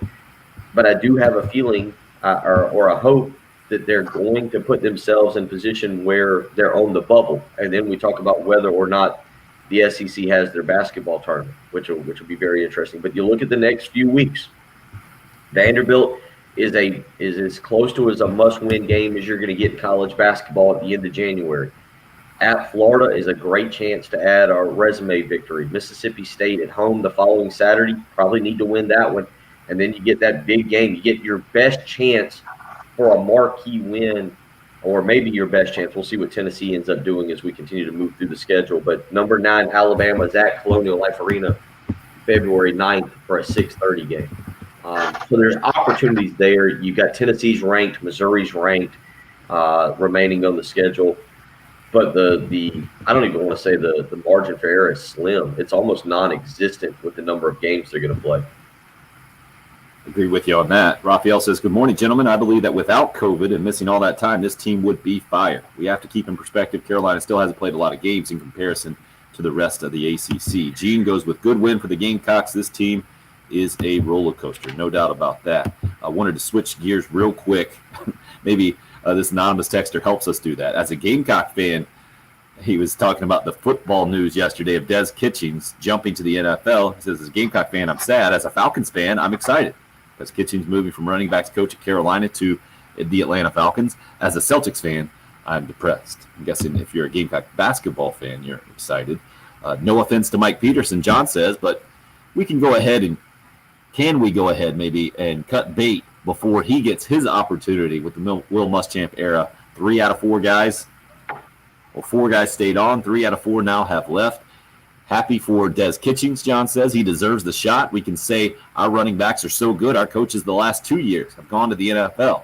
It was Thomas Brown jumping to the Rams the year before Kitchings moves on. I've got November 20th already circled in my mind. Bring it, Mike Bobo and Will, not my friend. That's John, holding a little bit of a grudge, I would say.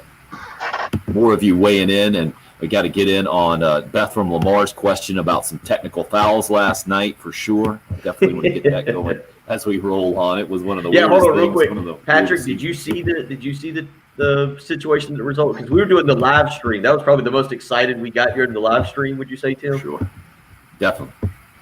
Did you see what happened? I didn't see. No. So you have no clue how that resulted. Okay, good. We'll explain it. Also, plenty more football to discuss yesterday. The SEC released all 14 teams, 12-game season schedules for 2021 for a bunch of numbers right there for you. All the schedules are out. During that is when the news came out of Des Kitchings jumping to the Atlanta Falcons, which is why it's all a little bit convoluted. But Gamecock football social media put out a video releasing its schedule, and they did it in a tremendous way. So if you haven't seen that, Timothy says it was awesome, and no doubt about it. He also liked the 2-3 defense last night. They did play a little 2-3. I would say that more that sagging man-to-man was what helped Carolina absolutely spank Georgia. Them only making 4 out of 26 threes helped as well. So we got plenty to discuss as we roll into the second half of the show, I'm trying to say. You're listening to the early game here. If you would like to join, 803-404-6100. You can call or text here on 107.5 The Game. Clear. All right, here it is.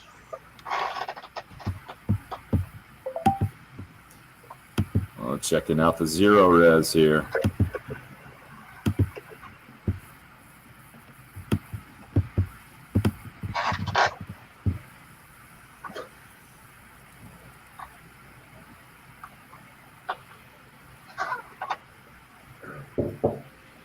I like just saying stuff to upset this one texter now.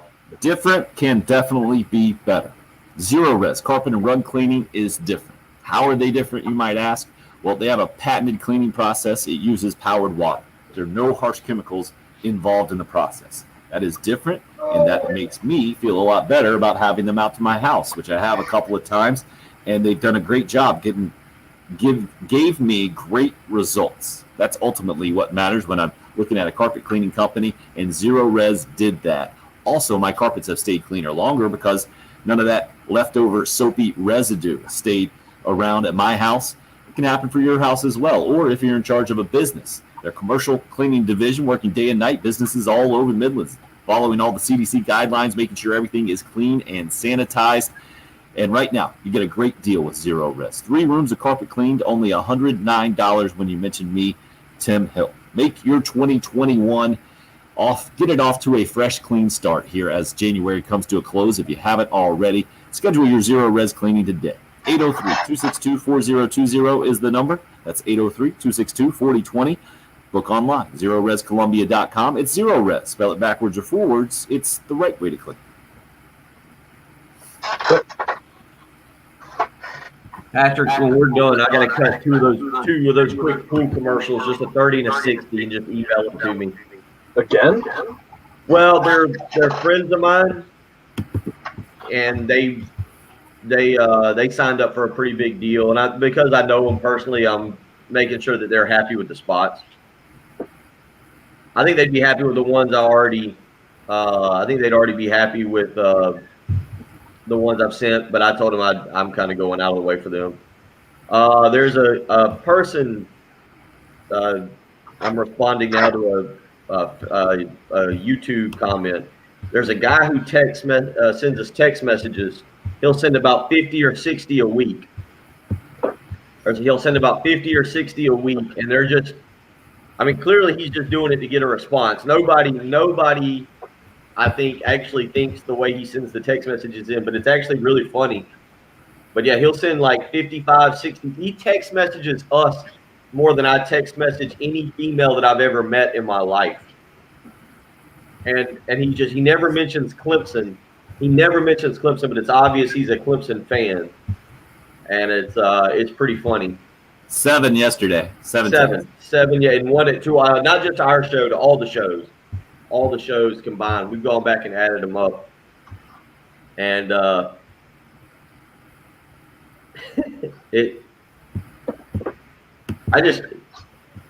nobody can genuinely think. I think he's just doing. But he's not being funny. Like Jim and Charlotte, I like Jim and Charlotte because he tries to join in the fun of the show. So when Jim joins in, it's a lot more. I don't mind Jim, even though he's a Clemson fan.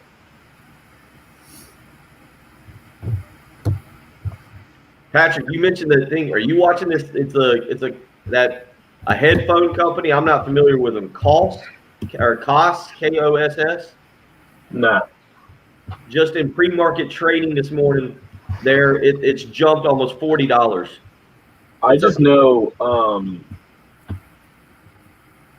what's happening yesterday because of Twitter and memes. I don't actually know what the companies are or what's happening. Such a 25-year-old answer. I've never traded anything. Patrick, this is your group that's doing it. Like I know. I'm proud of my people. I have friends that were doing it, but they're bringing down the market. Like they just had one of the Securities and Exchange guys. I'm like, yeah, we gotta regulate this. We're gonna have to look at it. Yeah, what can they do though? I don't know. That's a good question. You gotta hunt down people and charge them for. I don't even know what you charge them for. It's not insider trading, right? Well, but it's like this is exactly what you were talking about earlier, and this is like what Elon Musk and all those guys. This is exactly like back in the day before you had chat rooms and everything, where a bunch of Wall Street bigwigs would get together. Like they said, in their fancy clubs in New York and smoke cigars and drink bourbon and talk about which stocks they were going to start buying. And they would all go into it. It's the same thing. It's just the 21st century way of doing it. You go into a chat room. Some places are like TD restricted trade on GameStop and AMC. Really? Which is I don't know how you can do that. I don't either. They make the rules back down this morning. They just make the rules. All right, we're back. We still have the 40 to take, right, Patrick? Yeah.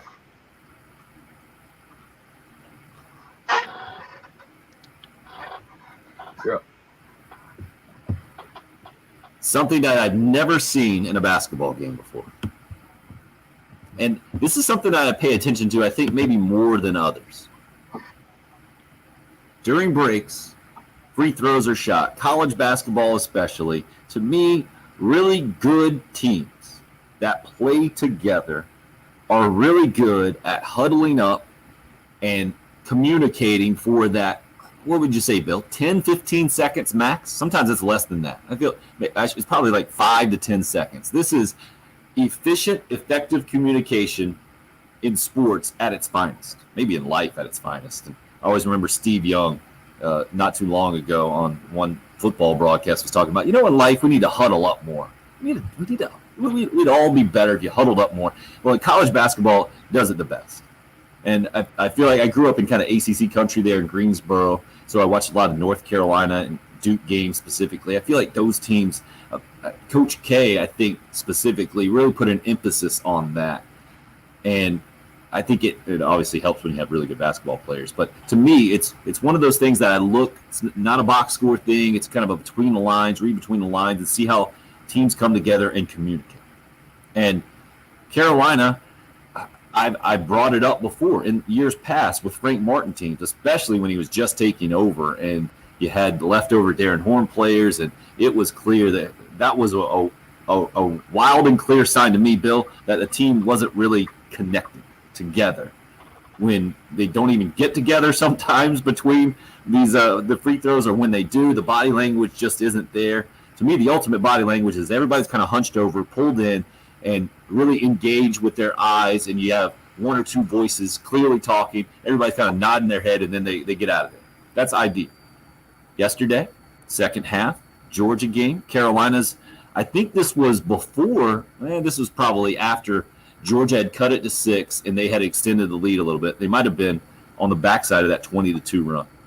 But they huddle up, and then they got 5 guys in the huddle. Then there's 6 guys in the huddle, Patrick. One Georgia player thought it was a good idea to just hop in. How do you think Carolina responded to that? Added a player to their huddle. That would have been good. One guy just hops out and like, okay. Well, the offensive team doesn't huddle. Typically, they have the one guy at the line. Well, sometimes I guess they do, but this was the defensive team. Carolina was the defensive team in this instance, and Georgia was getting ready to shoot free throws. But it was Jalen McCrary, I think, was the closest guy, and then it was Trey Hannibal, I think, beside him.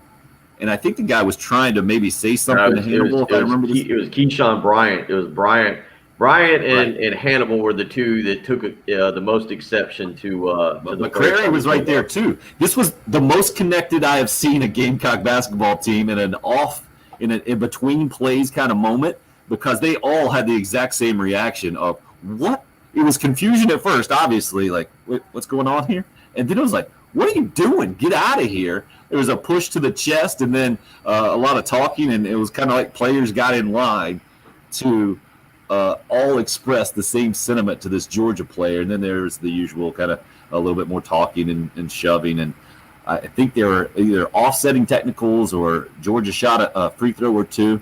So Bethel Lamar asked the question, please explain the technical foul that was or was not called when the Georgia player stepped into the huddle. The announcers did not have a clue. Because we were doing the live stream, Beth, at the time, we were kind of talking amongst ourselves watching this thing. We didn't hear any kind of explanation, equally confused. I don't know exactly what happened. If you are listening right now and you do know what happened exactly, feel free to hit us up via text or give us a call on the Love Chevy phone lines at same number, 803-404-6100.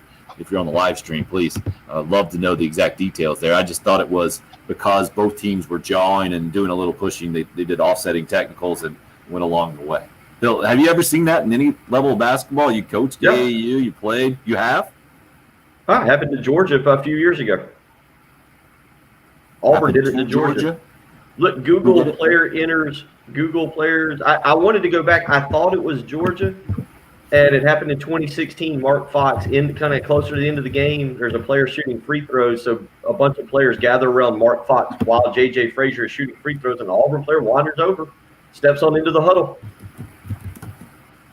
Auburn, Georgia huddle, huh? That's what I'm going to put right now. You can just I Googled in player enters opposing team huddle. And, you got that. And it's several videos of that, Georgia and Auburn.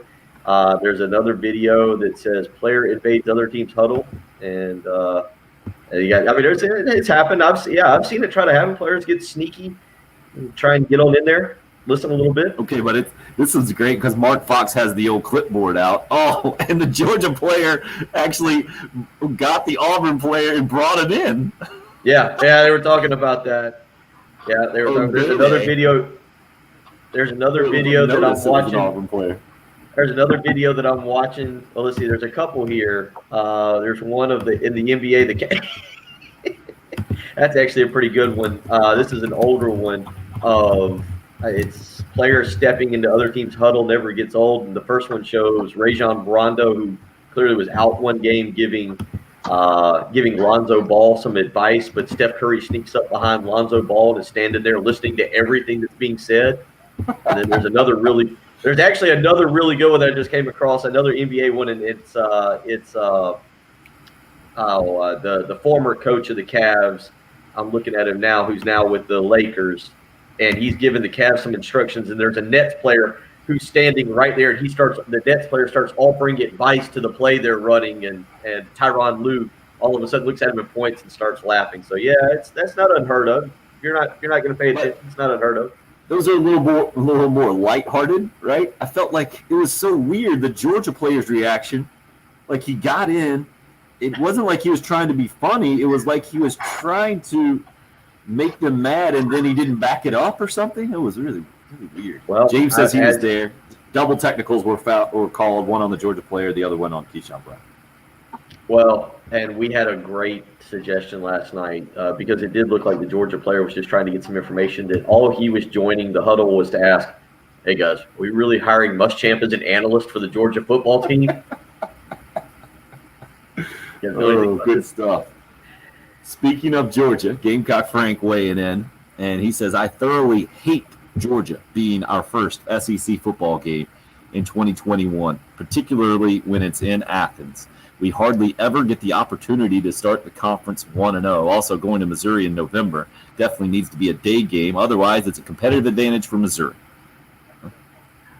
Missouri at night is too tough to win. I don't quite get that. The SEC, in all caps, Gamecock Frank's fired up, needs to schedule teams in November that have a common climate. What do y'all think? I think Kurt Warner just texted in as Gamecock Frank. All games indoor only in the playoffs.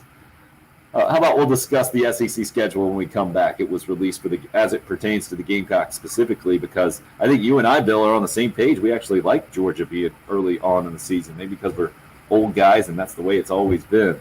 But we'll do that when we come back here. 803-404-6100 if you want to join. It's the early game. It's 107.5.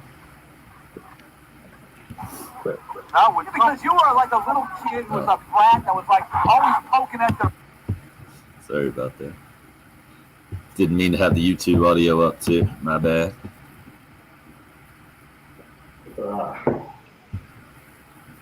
Oh, yeah, now we're getting perky. The sun's coming up. Those clouds over Lake Murray were beautiful out over the dam. Why don't you show it to us? Let's see if you can see it. It's a lighter now, but the clouds look really cool. It's windy out there this morning. Let's see if you can see it here. Tough part of the morning, Bill has to battle the Lake Murray glare and sun. Yeah, it's tough. Oh, let's see. Unlock the door. Ooh, breezy. Let's see. How are those clouds? Can you see those clouds? Very nice. Very nice. Sunrise on Lake Murray. Yeah, sun's. Oop, that's no good. There you go. That's good stuff. Well done. It was pretty out here, but it's chilly. When is your boy Stewart going to change your lighting there? He is. We texted yesterday. He is coming back. He is working me up an estimate. Get him, Stewart. Get him good. Taking care of me. We're doing a bunch of them. I had some people come up yesterday, so I'm going to redo the deck for summer. Nice. Hope. Good question. Not sure. We'll try to check on that if Frank said anything about that huddle. And yes, everybody remembers Spurrier saying he liked playing Georgia early on because they usually have a handful of players suspended. Yeah, it didn't make any sense to me either, Waddy, last night, except that maybe they plan on playing him a little bit more down the stretch when they need a big body, and that last night was the opportunity just to get the other guys in. I don't know. Yeah. Craig, we were just talking about coughs. Is it coughs or coughs? I remember the headphones back when, in the 90s. I do remember that, but their stock has jumped tremendously in the last 24 hours. That's kind of the new one that everybody's jumping in on, that these Reddit kids are doing. Let's see here. What has it jumped? At 10 a.m. yesterday morning, KOSS, K-O-S-S, at 10 a.m. yesterday morning, it was $16.79. That was the price of the stock. Right now, it's trading at $125.70. Whoa. Beth Lamar also just texted in the exact same thing about Spurrier's old saying about Georgia.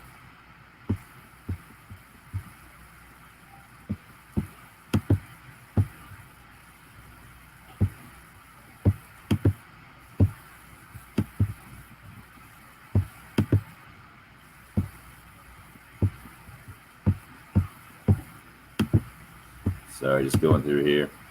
Just clicking around. Going to put up the schedule here.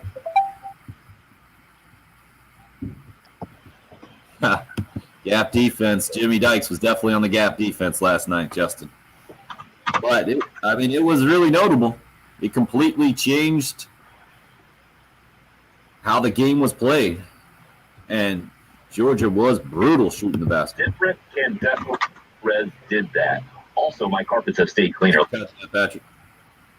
All right, we're back. All right, I'm going to put the schedule up on the live stream here.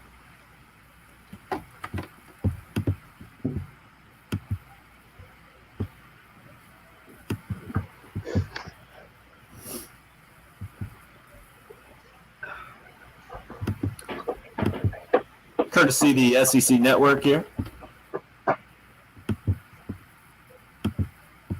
You're up.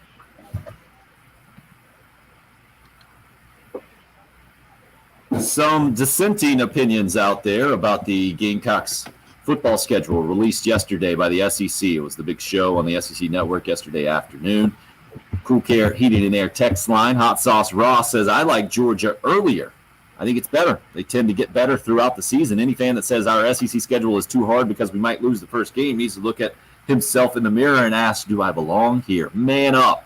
I think we start 5-2, definitely 2-0.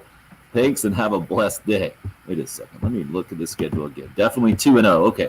Eastern Illinois, September 4th, and at East Carolina. We knew about the non-conference games. That's the next game. So those are the first two games. That's the 2-0.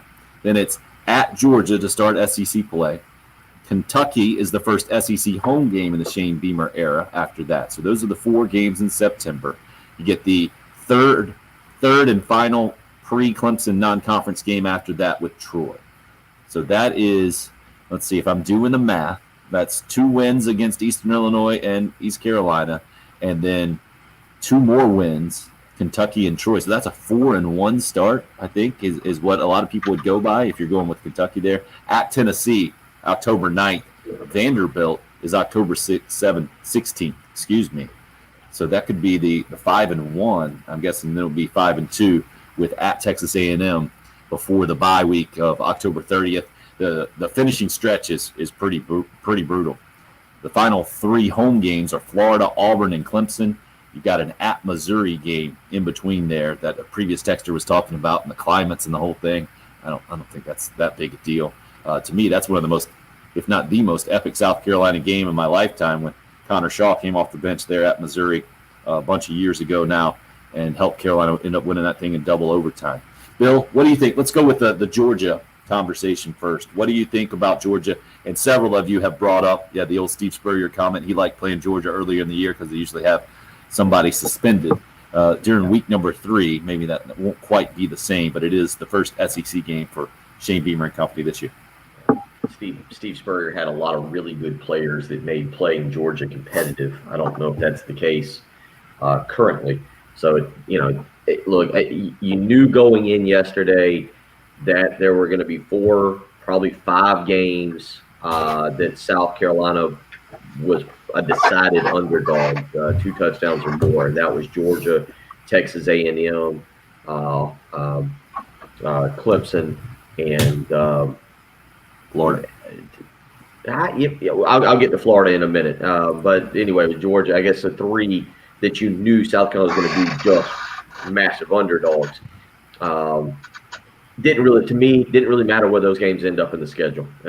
In a perfect world, they were not at the very back end. You didn't want to play Georgia on the 13th, A&M on the 20th, and then have Clemson. That would have been obviously a brutal stretch, given that 2 of those would have been on the road to begin with. Other than that, to me, it's a tradition thing. Getting Georgia early in the season, I think is really good for South Carolina. Not from necessarily we got a chance for an upset standpoint, but just getting back into a regular routine. You're going to test yourself. You're going to have the Eastern Illinois game. You should win that. Should be a big favorite. You should win that. At East Carolina, South Carolina's the better team. They should go up and win that. It should be a little bit more of a challenge. And then you really get challenged in the SEC opener. You can find out where exactly you are after 12 quarters in relation to everything else. If South Carolina goes into Athens and gets walloped 48-10 or something like that, then I think all of us look at this team a little bit differently. That if they go in and they're competitive, maybe that's something that gives you a lot more hope moving down the schedule. So I really didn't really matter where Georgia, A&M, or Clemson were. Obviously, Clemson was the last one, but Georgia and A&M in particular, because you knew those were going to be the 3 toughest games on the schedule. You said gives you hope. Hope actually weighing in on the live stream. Great football schedule for this year. KT says, I see 4 wins next year unless things really improve. And Trey goes with, I'd like to see fans in the stands. Changes the players' mentality. To me, I think this is about as good a schedule as you could ask for from a pacing standpoint. I get it. Maybe you would prefer to play Kentucky at home before you go to Georgia early on and have the chance to start 3-0. But I think that would be just kind of splitting hairs. I see one critical game on this schedule. We'll get into that as we roll into hour 3 here on the early game on 107.5 The Game. Clear. How's that for the tease?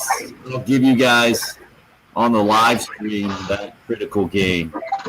October 9 at Tennessee is where we're going with that conversation. Oh, that was what I was going to say. Sounds like a discussion for when we come back. For sure. Coffee. I might make one more pot. I think I got a few grounds left around here somewhere.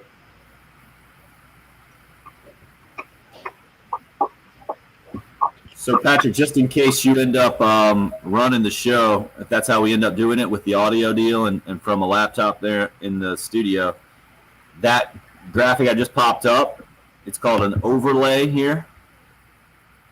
So typically the overlays have the transparent background, something like this, to where, we can still see us. But this one is just basically the full screen I stole from the SEC network.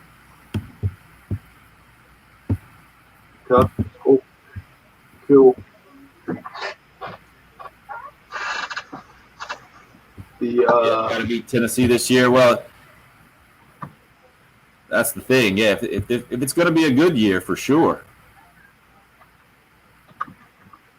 And I think it's a much bigger game for Josh Heupel than it is for Shane Beamer. You see, 6-year contract, $4 million a year yesterday. For Heupel? Yep. Wow. Crazy.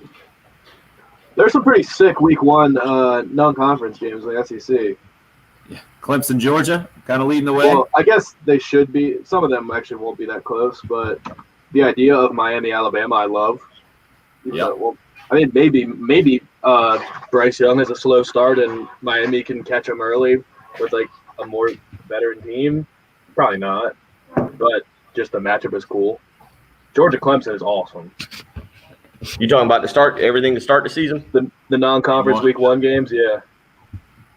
LSU, UCLA might be a game. I agree with you. I think that's a huge game for Chip Kelly. Yeah. Ole Miss, Louisville.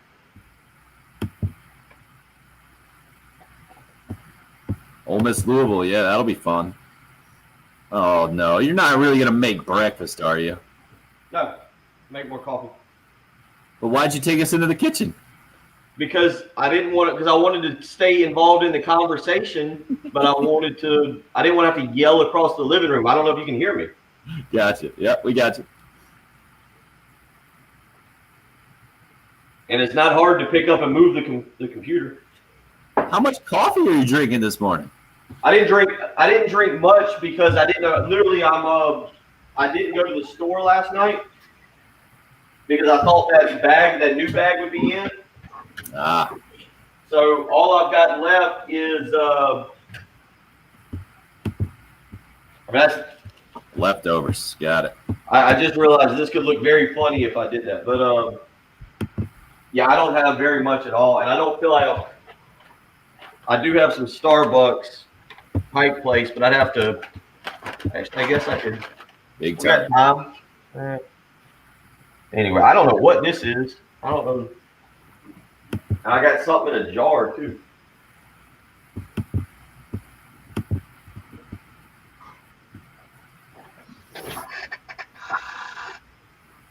Did you guys see the new update from PETA yesterday?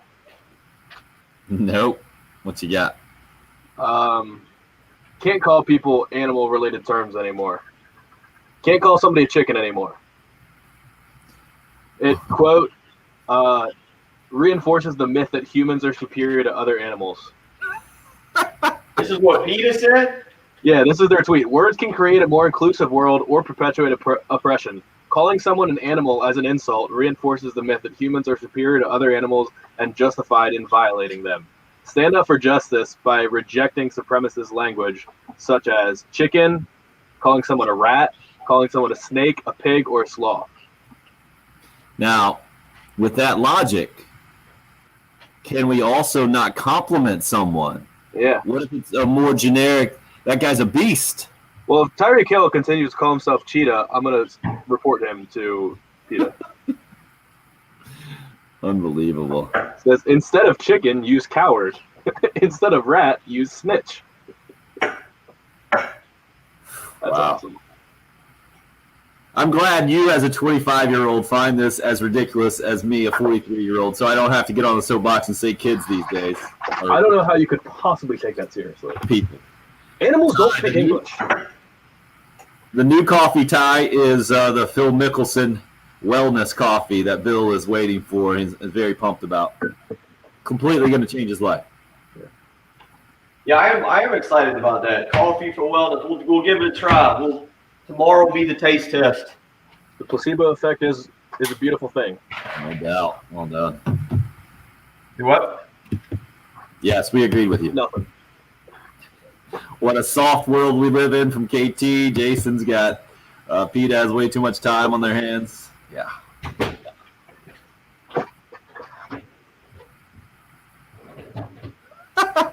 Peter was mad they were getting out crazy by the other idiots.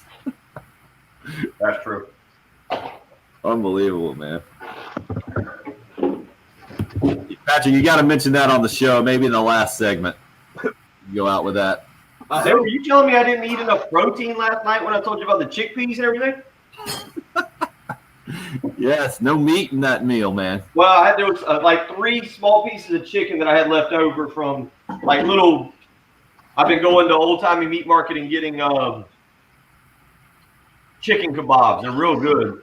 Nice. And I had like 3 little pieces left, but I've always read that chickpeas is like high if you're a vegetarian. Now, I'm not a vegetarian. Right, you're right. We're about to be back. All right.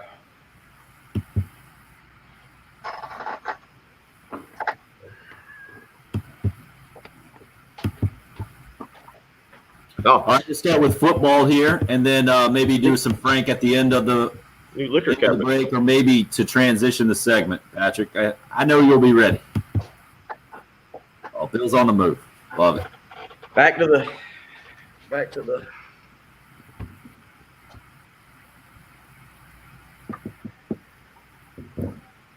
Nice. Which Mr. old Carl. timey? Well, there's multiple old timies. Which one?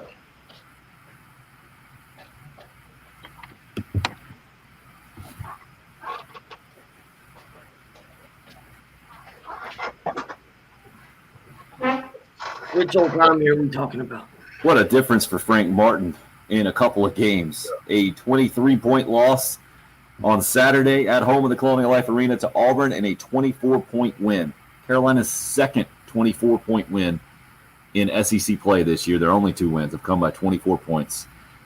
Those are their 3 SEC home games. Win by 24, lose by 23, win by 24. 83-59, the final score against Georgia last night. Keyshawn Bryant leading the way, 19 points and 10 rebounds off the bench.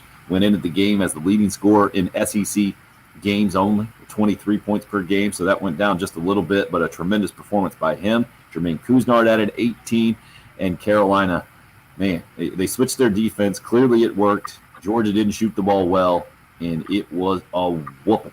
A 19-2 run in the first half, a 20-2 run in the second half helped the Gamecocks make it a laugher last night. And really, I don't know what we take away from it, except that this team is wildly uneven, and Georgia didn't shoot the ball very well. We'll see if the next game at Vanderbilt, who hasn't won a conference game, lost by 7 at Florida last night, if that gives us any consistency from a Gamecock basketball standpoint, and if this is now going to be the team's identity to switch this defense, the more saggy man-to-man, the amoeba-like defense someone brought up a little earlier on in the show. We'll see how that goes from Gamecock basketball perspective. Wanted to start really hour number 3 with something that we haven't focused on nearly as much as we would have otherwise if there hadn't been a basketball game last night. If the Des Kitchings news hadn't come out at about the same time the Gamecocks schedule was coming out yesterday from a football perspective. Running backs coach Des Kitchings reportedly going to take a similar position with the Atlanta Falcons. I've seen almost universal positive reaction as opposed to what we saw with Mike Bobo skipping over to Auburn, moving in the conference to run their offense after Shane Beamer had retained him. I think the loyalty issue popped up mainly with him because of that situation. I think most Gamecock fans are wishing Des Kitchings well as he heads to the NFL. Maybe, Bill, it helped that Thomas Brown did it the year before and jumped to the LA Rams, and now you're seeing 2 consecutive running back coach for the Gamecocks moving on to the NFL. Also, it may help that you saw Kevin Harris top 1,000 yards, and Des Kitchings did a tremendous job, but you've seen now 2 straight running backs coach do pretty good jobs with Carolina running backs, and maybe you're just assuming that whoever comes in next for Shane Beamer will also do a good job, knowing that Kevin Harris and Marshawn Lloyd are right there in the mix. Yeah, I don't. Is it also where you're just tired of it and you just accept it? I mean, you and I laughed on the live stream last night. I kind of joked with Tim. I was like, what was it, Monday or maybe last week? I can't remember. And he made the comment. He's like, well, all right, the coaching carousel stopped spinning. They finally got their guy. And I didn't know anything. I wasn't saying it because of knowledge of what was going to happen. But I made the comment kind of like, well, you never know. Just kind of let's wait and see. And sure enough, here's that. I'm with you, Patrick. It's almost like you have to laugh to keep from crying. Well, and on the day that your final assistant coach is announced, is being announced, press conference, it's like, oh, actually, we're going to have one more of these next week. Just stay where you are. We're not and I joked. I didn't joke. I don't know if the way it timed out. The SEC schedule comes out. They did the show from 2 to 3, and then at 3, Paul Feinbaum came on, and so at 3 o'clock, almost right at the beginning of the show, whatever, they had Shane Beamer on, and the Des Kitchings news is really starting to break and be confirmed. And the first question to Beamer is like, "All right, so you finally got your staff in place, or is there any more hires you have to make?" I think it was. I don't know if Feinbaum by that point had seen it because again, it had only been about an hour old with the Kitchings news, and I'm sure Feinbaum had probably been paying more attention to the schedule information. But it was kind of one of those things where all of a sudden Beamer's going, well, we might have to make another hire, or I'm to support staff. It's exhausting for him now. I do think again the good part is he pushed spring practice so far back that he'll be able to get a guy in here. What I think is interesting, if this would have happened, say, over the weekend or Monday, maybe he would have been able to get his good buddy Jay Graham in. Let's actually, if you don't mind, let's address a few things that happened yesterday regarding this. One, let's start with Jay Graham. A lot of names have been thrown out there. Jay Graham right now has not signed a contract. I feel like what I'm about to say we've learned better than anybody else. Jay Graham is slated to be named tight ends coach and special teams coach at Alabama. I think South Carolina fans more than anybody are looking at this going, that doesn't mean anything. Just because he's supposed to be named, that's less than what our guys have done. Our guys have signed contracts. All it is he's expected to be named. He can still clearly take our job as the running backs coach. So for people throwing Jay Graham's name out there, I wouldn't say it's inconceivable that he gets that maybe Beamer can get on the phone with him and get him to hold up, but I would say it's less than likely. The situation number 2 that popped up, we talked about this on the live stream last night if you missed it and weren't in. The 2 tweets that came out yesterday that everybody got all up in arms about, Marshawn Lloyd and Kevin Harris putting the little eyeball emojis up and paying attention to what happened. Last night as we debated it back and forth,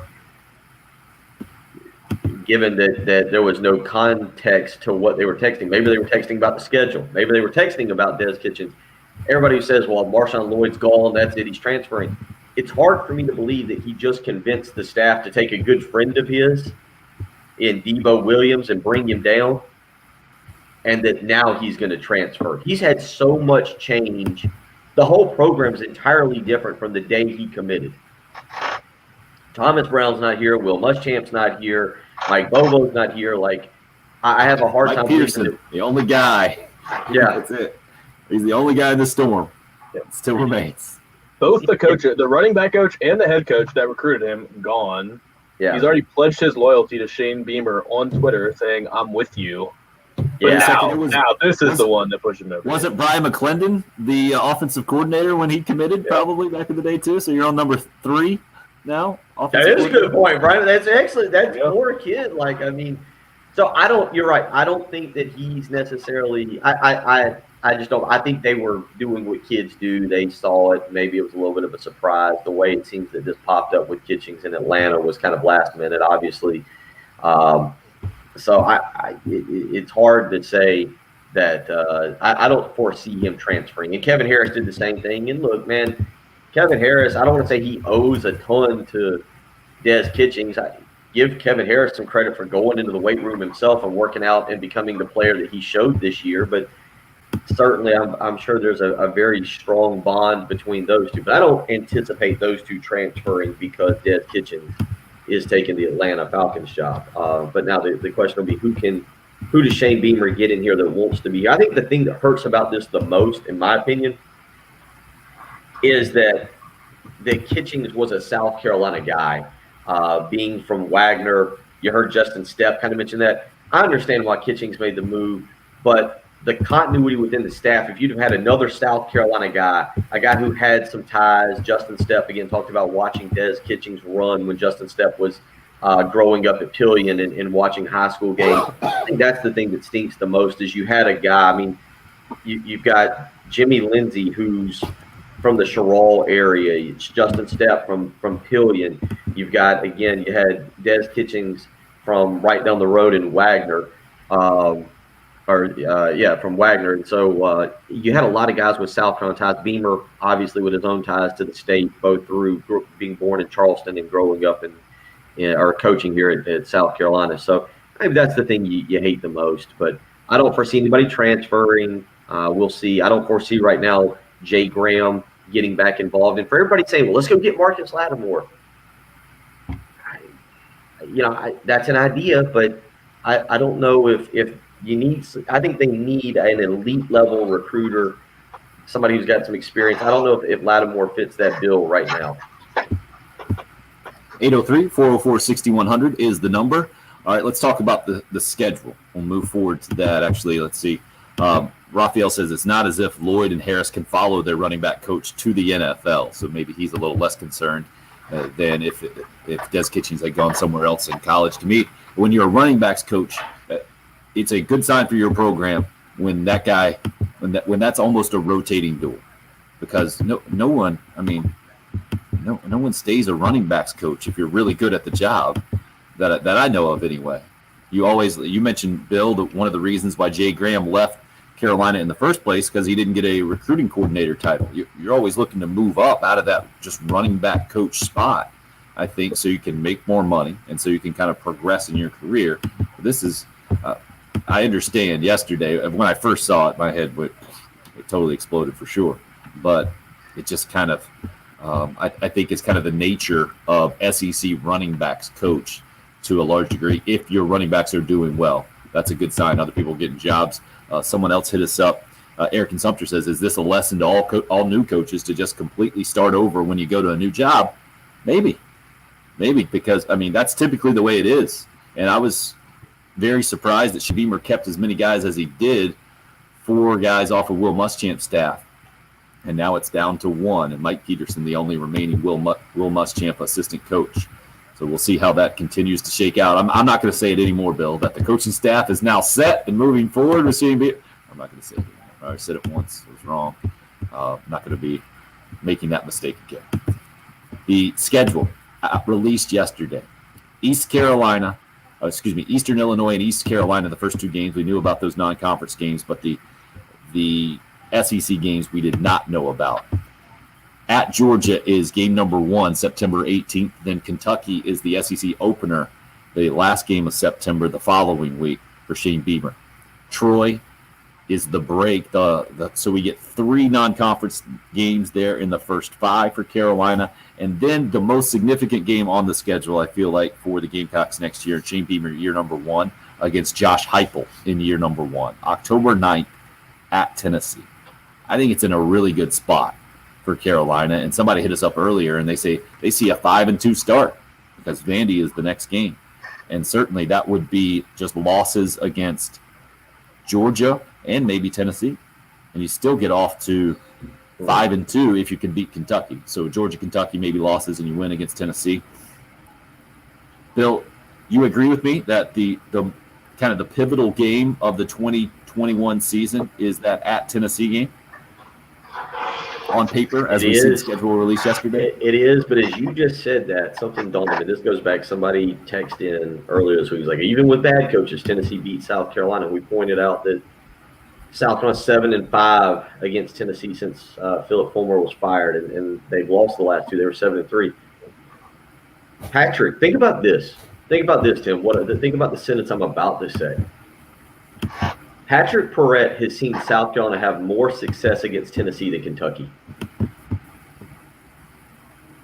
Patrick Perrette's mind probably should be like, man, that Kentucky game, I don't know if that one's winnable. Tennessee, W. Like what you've seen in the last 10 years. Kentucky is a much more difficult opponent. And it's funny you say that because people are like, oh, man, if we can just get past that Tennessee game, whew, that's maybe 6-1. Kentucky, W, at home, got it. Chalk it up. Put it on the board. It's been beaten into me now that I look at that Kentucky game and I'm like, that's probably a loss. Tennessee's probably a victory on the road at Tennessee. I'm with you because of where the programs are at and because I do think both programs have the ability to jump Kentucky rather quickly if they can get the right coach, if they can get the right guy in place. That doesn't mean the right guy takes them up to where Georgia is. But I do feel like both programs can jump Kentucky with the right guy. Why? But I'll look at – why are we looking at Missouri? Because we're talking about the first part of the schedule. First 7 games. Yeah, the first 7 games. And we're talking about getting off to a good start. Missouri's, game number 10. Missouri's the most important game on the schedule, I think. Okay, let's hear this because it makes 0 sense to me. Because there's a good chance you're going to start off with a winning record in that first 7 games. It is a murderer's row to end the season. Your last 5 games are going to be 4 or 3 probably top 10 teams in Texas A&M, Florida, and Clemson, and then Auburn as well. Auburn will probably be a top 25 team. We don't really know what to expect there. But you have to win that Missouri game or else you're going to be in great danger of ending the season on a 5-game losing streak and killing all the momentum from the beginning of the season. Let me stop you right there. And you guys ready? I'm about to – this is Bill Gunner from 2 years coming back. Florida won't be a top 10 team when they get to November. No. It doesn't matter. They're still Florida. Did you see the beginning of their – like, I know South Florida is not this juggernaut. I get that. But Florida's got to get – they're going to do that road game at South Florida. That's a huge opportunity for Jeff Scott and them. And Florida's, I think, going to be in a little bit of transition early in the season. And then September 18th – I put this on Twitter yesterday about how I thought Georgia-South Carolina would be a night game. And somebody's like, why would it be a night game? I don't understand. Florida, Alabama, September 18th. And Alabama's going to just mop the floor with the Gators. That I don't see. Kyle Trask is not back to throw the ball around the yard. I think Alabama just wears them out. Florida's in transition. And the one thing I'll say about Florida, too, in that Florida game, I'm big on when you get a team, when you play a team. South Carolina comes off of the bye week. Florida comes off of the Georgia game. That doesn't mean I would pick South Carolina to beat Florida. But I think that closes the gap on the game. I think that's very interesting. I agree with the rationale that it's a murderer's row to end the season. That Florida game couldn't have been put in a more perfect place for South Carolina, in my opinion. South Carolina getting the bye week, Florida playing Georgia in Jacksonville the week before, and then getting Florida at home. I'm with you on the Missouri game. I understand why you're saying that. You make a great point, Patrick, that about finishing the season and not going 0 for November. That's a great point because South Carolina very well, in my opinion, best case scenario is sitting at at 5-2 going into the open date, and you've got to win one of those last 4 to get the 6 wins and go to a bowl game in Shane Beamer's first year. And I think on paper, I guess Missouri's the best opportunity. We'll see what Auburn looks like the second to last weekend of the year. Again, Florida coming off of that Georgia game, I think is interesting. But I understand why you're saying Missouri, but the general point was Tennessee. So Tim and I are saying Tennessee is the pivotal game of the year. You're saying Missouri? Yeah. Okay. And I think you've got a legitimate point if the schedule plays out. If you're 5-2 going into the bye week, you're not going to be favored against Florida. I mean, the optimistic way of looking at it is there's really two ways. You can look at it as saying, yeah, you're going to start off hot, but then you're going to lose all the momentum because you're probably going to lose your last 5 games. Or you can look at it and say, well, the beginning of the season, you have a chance to make some hay, win a couple games, get off to a winning record, and maybe that teaches your team how to win a little bit, because we've seen South Carolina be like really fall victim to just momentum in either direction, whether it be losing a couple games and just ending 2018 on a brutal losing streak, or 2019 on a brutal losing streak, and it carrying over into a 2-win season. Maybe if you come out and are 5-2, your team has a ton of confidence and you've figured out the mentality of how to win football games, and you can go to College Station and play a good game against Texas A&M and give yourself the confidence when Florida comes back to South Carolina after an open week. Like, maybe that is part of it. But then there's also the thing that we talked about. Maybe you want to catch a team like Georgia early because they're still working out the kinks and your best chance for an upset. I don't know which way to look at it, but I think it can be very dangerous having that last 5 games for going into 2022. I totally agree with you on that. You're not wrong at all. I think the Tennessee game, to me, if I'm going down the schedule right now today, I would have the Eastern Illinois and the East Carolina games as wins. I'd have Georgia as a loss. I've got Kentucky as a loss. That's 2-2. You beat Troy, and you're 3-2. I'm going to skip over the Tennessee game for just a second. You think Vanderbilt should be a win. That's 4. Texas A&M is going to be you figure as we see here in January, that's a loss. And then it's hard to look at any of the last 4 and pick them as a victory, even though you did beat Auburn last year. You look at that Tennessee game, that's why I'm with – because, Patrick, if you had to judge, what is the harder game, at Tennessee or at Missouri? Right now, at Missouri. Okay, so that means you've got to have – and that's why I think Tim and I are both saying it's the pivotal game. You've got to win that game. You got to win it because it's a team you recruit against so much. You got to win it because it's a team that you're going to play that is in a transition just like you are. I think to have a chance to get to 5 wins and have to pull an upset in those last 4, Tennessee is a game you have to win. I'm just looking at it from a momentum standpoint because at least following Tennessee, you have a get-right game against Vanderbilt, and if you win those, then you're still a 4-4 football team, right? Or my count 4-3. You're a 4-3 football team after that Vanderbilt game. The Missouri game. If you don't beat Missouri in Como, and you lose to Auburn and then get steamrolled by Clemson, which is probably going to happen because they'll probably be the number 1 team in the country, it's going to be just a really ugly end of the season. What we're talking about here, I think, what we're ignoring is, what's the overall expectation? I think I might have a different expectation for 2021, Shane Beamer's year number 1, than Patrick does. And Bill, you might be thinking different than both of us. We'll get into that. I want to hear from you as well. 803-404-6100. I'm thinking Patrick's expectations are a little higher than mine for Shane Beamer in year number 1, coming off a 2-8 season. We'll get into it, though, when we come back. It's the early game. It's 107.5 The Game.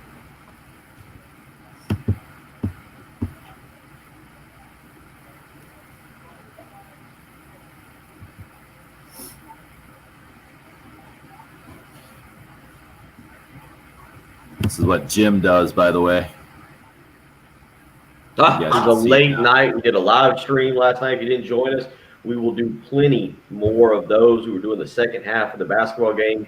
If you were there, you heard Tim and I talk about 9 o'clock, about how much was on television going into the 9 o'clock hour. You had hockey. It was the Blackhawks and the Predators. You had tons of great college basketball. You had some NBA with the Lakers and the Sixers.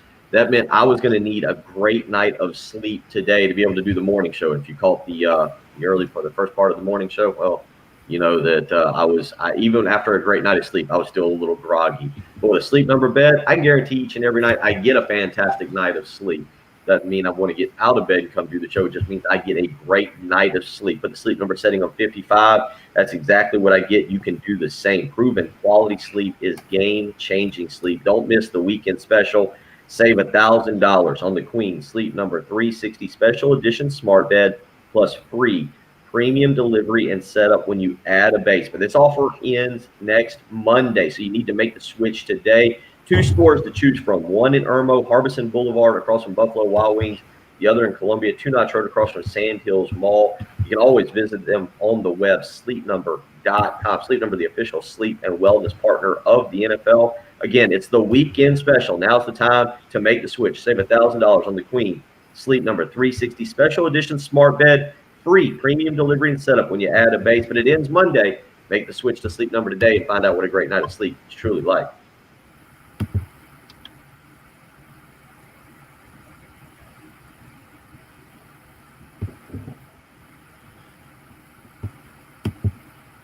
No, Jim is back at it. Jim, what's your relation to my guy Dan Corley? Grew up with Dan. Hope you're not his father. Maybe you're his uncle. Or are you just one of the millionaire? That's it. All the Corleys here in town.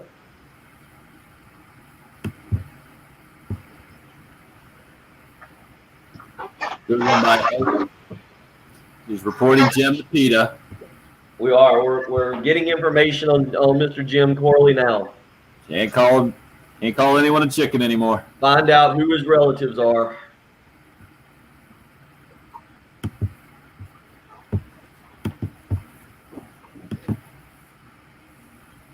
Come on, Jimbo. Respond. What relation is the guy my age, Dan, to you? No, he's not your son. When I'm gonna speak with Dan about you. I'm gonna get you turned into PETA. Oh, coffee. Squirrel.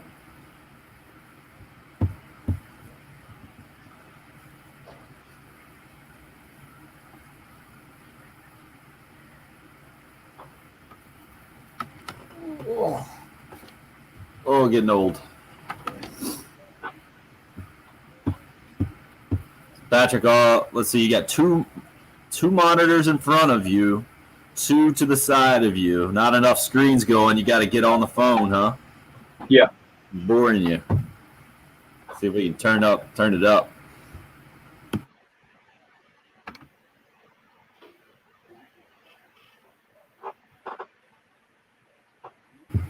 We're boring Patrick. Yep, boring him. Need to get him going. Yeah. Why are we boring you? Maybe he just bought a bunch of stocks on his phone. I don't know. Is that what he did? He's on Robinhood? No, I can't get on Robinhood until we get past the first of the month. You can get on there. Funds. Yeah, but you can't put any money in it.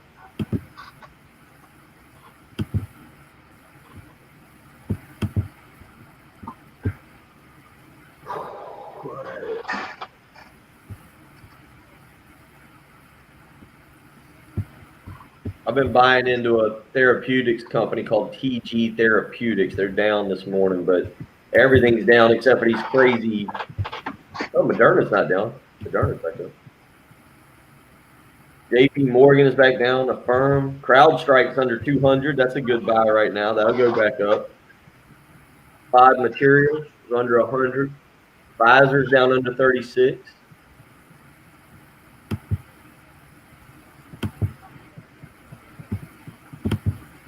And that's the financial update brought to you by. There's a good one this morning. You got to catch. Remember, everything's down. Disney's at 163 this morning. Disney will go back up. It'll get it back up to about 180.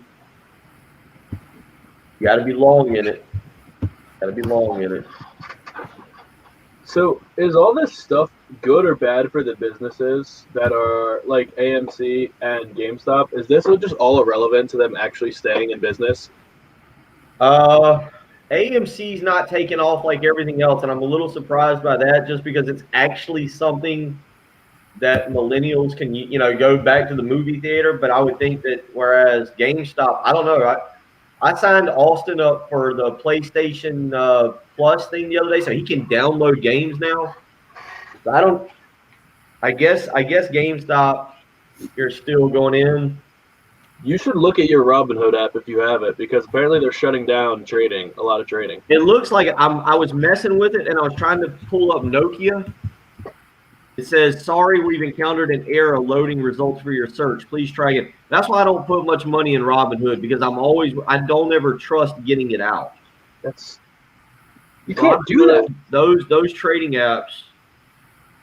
Yeah, Waddy, I'm with you, Nokia. Oh, look at Jason's suggestion, Patrick. I know. I would live stream the draft. I would do that all day. If you're going to live stream, you got to have a board behind you. You got to have a big board where you turn around. We'd have to give you the little ESPN music. You just turn around and scratch a name off, maybe circle another name, get some arrows going. If we could get like a big old whiteboard or something like that, I would do it. Or the magnet board where you have like you move the magnets. We are back, Bill. Jason just suggested that we live stream the NFL draft, and Patrick has never been happier. The conversation, though, right now about expectations for Gamecock football in 2021 as the schedule was released yesterday. Bill and I agree, most important game of the 2021 season, October 9th at Tennessee. Patrick says, no, it's later in the season, game number 10 with Missouri. To me, this comes down to an expectation, dude. What are you expecting out of Gamecock football in 2021? A bunch of you have weighed in. Cool Care Heating and Air text line. Rooster P, given the past history / losses against teams South Carolina should have beaten and a new coach and staff, no game is an automatic, and Rooster P is a Gamecock fan. We're going 8-4 or 9-3, Teddy D says. Matt says year one expectations, 4-8, keeping it real. I think that is a good example of all over the board expectations for the Gamecocks as 2021 happens. One more for you. Agree. The Vegas number will probably be 4.5, maybe 5.5, 4.5.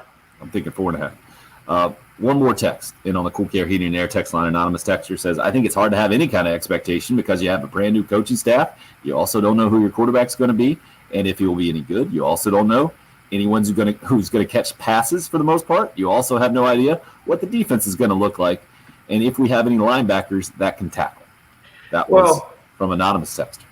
Well, let's be honest. He's right. We at this point we're doing this. But this is fun. This is what we do. It's when you get a new coaching staff and you can kind of dream and hope and because he's right. We don't know how the quarterback situation is going to play out. Jason Brown's in town now. We think that Luke Doty's got the best chance to start. But last year at this time we thought it'd be Olinsky and not Colin Hill. It was fun to see the schedule put out yesterday. That was neat. It was fun to talk about Georgia and Clemson and LSU and UCLA, Auburn, and Penn State in week 3. It was fun to be able to talk about that stuff, but we still have to hope that by the time we get back to there, we can have. I assume I'm of the belief that by the time we get back to September, that life will be somewhat normal and that we'll be doing this in studio and that we'll be. Having a full 12-game season with non-conference games and 75,000 in Williams-Brice Stadium. But he's right. There's so many unknowns just with the football team right now. Quarterback position. We don't know who the running back coach is going to be. There are going to be more transfers. I think you're naive if you don't think that this coaching staff is going to go through spring practice and that players aren't going to look around and go, I don't really like what we're trying to do, or I don't like my spot on the depth chart, or I don't mess with this coach quite as well as I did with the previous coach. I think you're naive if you think there's not going to be. What do you guys want to put it? 3.5, 4.5, 4 transfers out of the South Carolina program? I might go 2.5, but yeah, you're probably right. 3.5, 4.5 after spring ball. I don't think that's just related to South Carolina. I think that's going to be across the board. It's not like there's a window on this transfer portal deal. I think too many people just assume, oh, it's just happening right now. There are players that can still transfer after spring practice, and South Carolina's going to be in the same boat. You know, they very well could go through spring practice, and if they've got the spots or however the spots are able to be used, you can go through spring practice and go, man, we really got to upgrade this position. That guy's not as good as we thought, or so forth and so on. So I think you're going to see, again, 2.5, 3.5 would be the over/under there. Maybe even 4 in terms of a few more transfers. Again, not just from South Carolina, but from several schools across the board. Well, and I think the number then goes up a little bit when you just have a new coaching staff. And this is going to be an all-new coaching staff now, outside of Mike Peterson coaching the defensive ends and outside linebackers, now that Des Kitchings is moving on from the running backs position and going to the NFL and the Falcons. So more of you weighing in with your expectations. Alan hit this up on the YouTube live stream, says, I'm optimistic about our football record for 2021, but I'll be more excited if we can pack Willie P in 2021. Yeah, that is certainly part of the conversation right now, and I think we're all hopeful that that'll happen. Lee on the Cool Care Heating and Air text line, no expectations, but very curious to see if we can have a great rushing attack. Does Doty progress? Are we disciplined? Is Beamer managing the game and making good decisions or learning on the job? Anonymous texter hits us up, says, I say 8-4, losses to Clemson, Georgia, Florida, and Missouri, maybe on Kentucky and Tennessee. Well, you're leaving out Texas A&M. That's 8-4 would be one of the best turnarounds we've ever seen from 2-8. To me, I think a much more reasonable expectation is getting bowl eligible and winning 6 games. Patrick, that's where I was with that Tennessee being the most pivotal, most important game of 2021 on the new schedule release. What is your expectation, and how does that play into you going with Missouri being the most pivotal game for Carolina? A 6-win season, 7 if things go well, and the reason is because you're looking to the future. The future is ultimately more important than this year, and you just don't want to end the season on a 5-game losing streak. And Missouri, somebody texted in saying Auburn, you have a better chance of winning versus Auburn at home than at Missouri.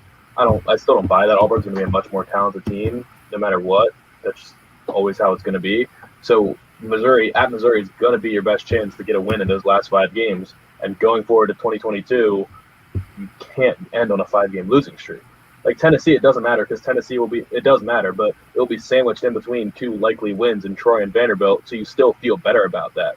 You're not going to come out of the Tennessee game as deflated as you will coming out of the Missouri game, having probably just lost to A&M and Florida, being on a 2-game losing streak. Now it's 3, and you're still staring Clemson in the face with a game against Auburn next week. That's just a bad place to be.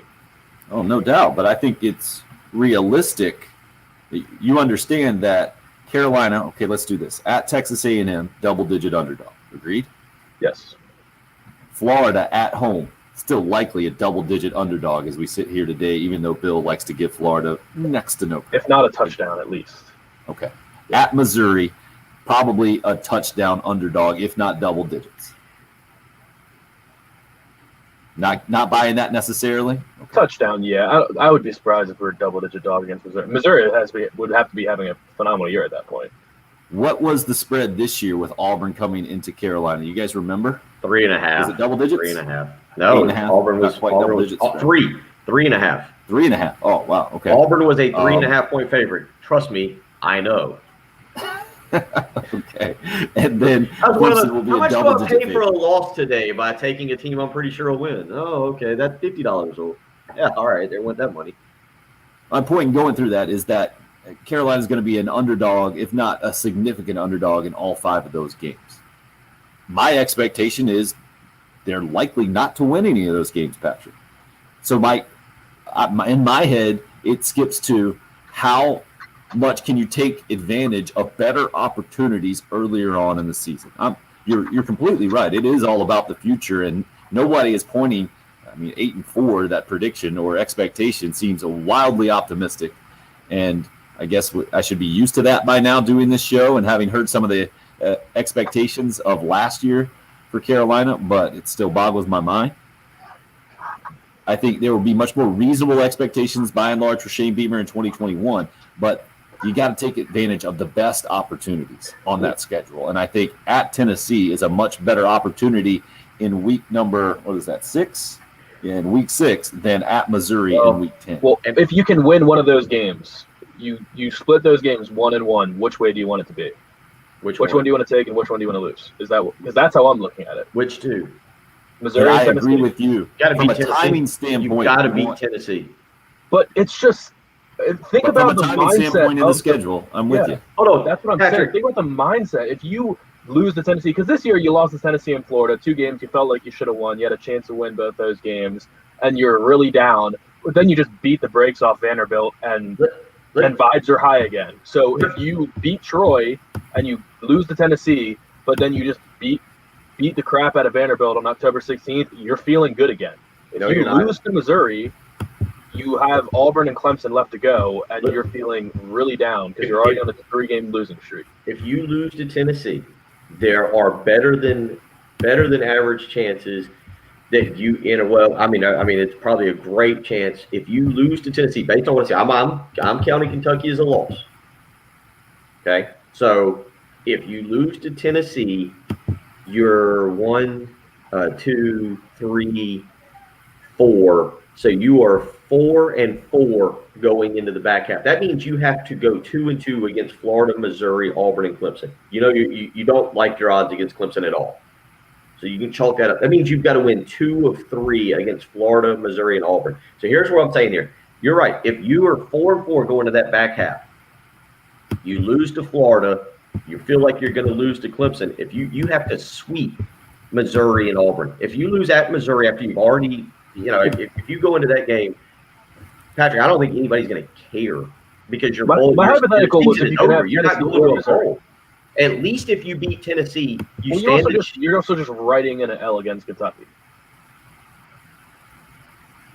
Yeah, of those 3, I don't think it's.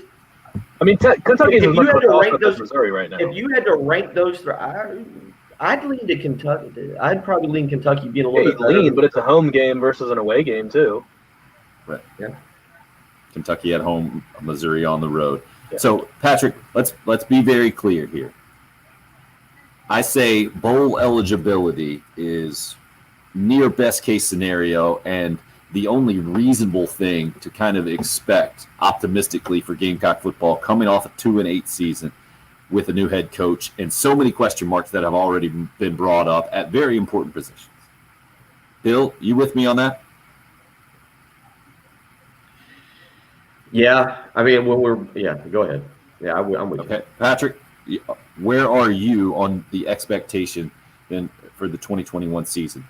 Not talking about timing or anything like that, or possible losing streaks rolling into 2022, just from a record expectation. Yeah, your roster is not very good right now, and if you can make it to a bowl game, you'll be very happy with that. I agree. Jason with us on that one, weighing in on the Facebook live stream. Got to beat Tennessee so we can go 6-6 is how he sees it. Feel free to get any final thoughts in. 803-404-6100. Dramatic conclusion of the show coming up next. It's the early game. It's 107.5 again.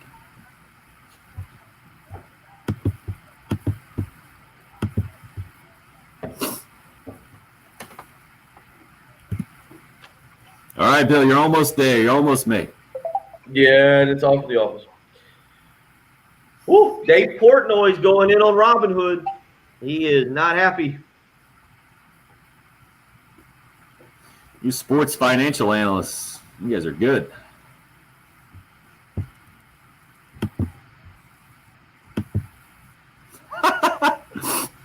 So I had to laugh out loud. I can see best case scenario going 6-1 into Texas A&M. That would be pretty good. Yeah. I like the other guy in there, our favorite texter who we were talking about earlier. He texted us and said, y'all are crazy if you think they're going anywhere near 8-4. Well, none of us have mentioned I forget who was it earlier. You're idiots, is how is it. And then LOL. No, somebody put it on the text line, so I think that's how some people hear the show. If it's said at all, it's us saying. Yeah, I hope. I'm watching. I always have CNBC on when we're doing the show, and I'm kind of watching stuff in the morning. And yeah, Robin Hood is now blocked buying AMC, Nokia, I think BlackBerry, Yeah, everybody's just killing Robinhood right now. I don't get how you can do that. I don't either. Robinhood is restricted buying a group of stocks. So far, seeing AMC, GameStop, BlackBerry, Nokia. I don't know what CTRM is, and Naked. I don't know exactly what Naked is, but So, yeah, that's crazy. So they're controlled by the hedge funds, is what that means, right? I don't know. I know I've read about Robinhood to see because they were the first to do no commission trade, or one of the first. I don't know if they were the exact first, but I was reading about how it happened.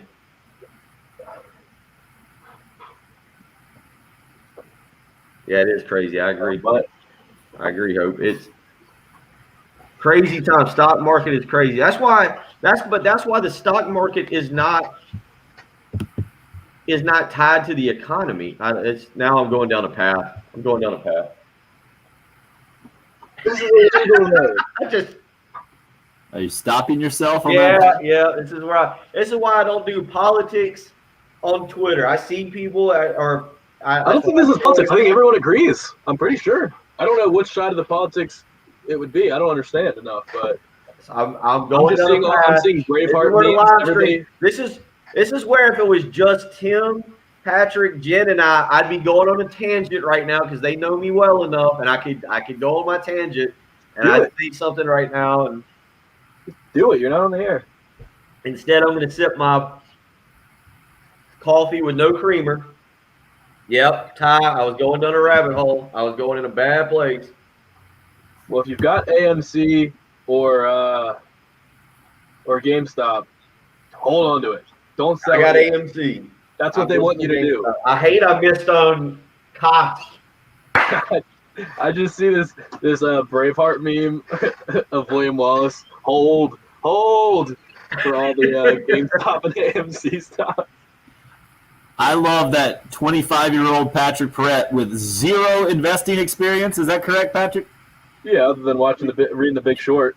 Giving the advice out there. No, I'm just reading it all on Twitter. Everybody that's doing this is amateurs, but they're all making a lot of money. They're all amateur, and it's what's All my funny is friends are not making like money. I watch Jim Cramer, but he's an old school investor. So you put your money in, you get the dividend, you hope it goes up. Like he's an old school investor. There's a guy that comes on around from about 12 to 1 who I really like. He's a young guy named Josh Brown. He's arrogant, but he's real sharp, real sharp. He comes on the halftime report, and he's kind of a new school investor. But yeah, he's new. The old guys are so angry. Yeah, that you people can't be getting your news on TV new. right now. You got to check Reddit. Reddit's got all the news right now. They do. That's where all the money's being made. Let's go the play-by-play and Frank about Bryant here, please. Get out of here, Damon. Which one you want? Play-by-play and Frank on Keyshawn. I like how Damon says that, but then we got people saying we're a bunch of homers. We're nothing but homers. You guys are losers. Thank you, Damon. Yes. What?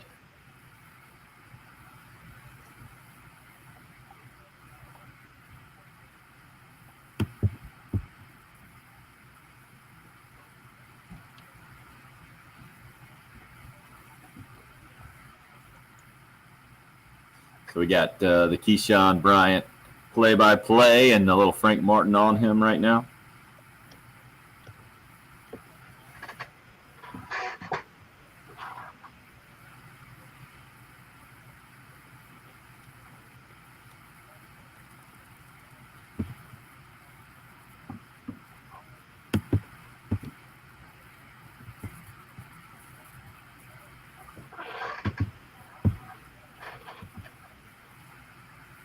He goes up. And scored 19 points, grabbed a career-high 10 rebounds. That's Frank Martin on Keyshawn Bryant. Clearly the front runner for Sixth Man of the Year in the SEC, went into last night's game as leading the league in scoring in conference games only. And I assume will continues to do that. Now Carolina goes to Vanderbilt. What you're going to see in Nashville Saturday night, I think, is anybody's guess. When you win your SEC home opener by 24, you lose your second game at home in the SEC by 23. and you win your next one by 24. Well, you say that, but here's what I've kind of seen so far from South Carolina. They can beat the teams that they're expected to beat. A&M, Georgia, Florida A&M, the teams that are. What was that Auburn line? Was Auburn favored? Yeah, Auburn was favored by not by 23 and a half. I can promise you that. It was not by, I think it was by 2 or 3. Right. It was a close line. It was within 5, I can tell you that. But my point is, it looks like when you see the Houston game, when you see the LSU, the Missouri, and the Auburn game, and you see losses, whether they're by 5, 11, 24. I think Houston, they lost by 10. What I'm seeing here is a team that can beat the teams they're better than. But right now, the teams that they're even with or slightly better, they're not able to hold on and win. They're better than Vanderbilt. Vanderbilt's really struggling right now. Jerry Stackhouse, that experiment up there is not going as planned. Jerry Stackhouse, I think, honestly, would be in a little bit more trouble. Remember, he beat South Carolina. They beat South Carolina up there last year to end the year, and it was a game in which South Carolina really needed to stay on the bubble of the NCAA tournament. They couldn't get it done. That's the scary thing about this coming Saturday night. That place, Memorial Gymnasium, is not a place that's always treated South Carolina or opposing teams very well. That's my concern for Saturday night, is going up there is the facility and not so much the opposition. Well, mine would be that they can hit a couple of threes early and get some confidence there. And when a team can make threes against the Gamecocks, I haven't seen an answer yet. Texas A&M and Georgia could not. They didn't shoot the ball very well, and Carolina absolutely dominated. We saw Auburn shooting the ball really well and also getting a bunch of dunks and layups in the process and completely dominating Carolina. So I'm assuming we'll get somewhere in the middle and actually maybe a close game. Vanderbilt not nearly as talented as LSU was, where we saw a good close game in Baton Rouge that Carolina couldn't pull out in the end. I'm thinking we see more of the Gamecocks in control of this one. I guess they were in control, or at least leading the LSU game for most of the way.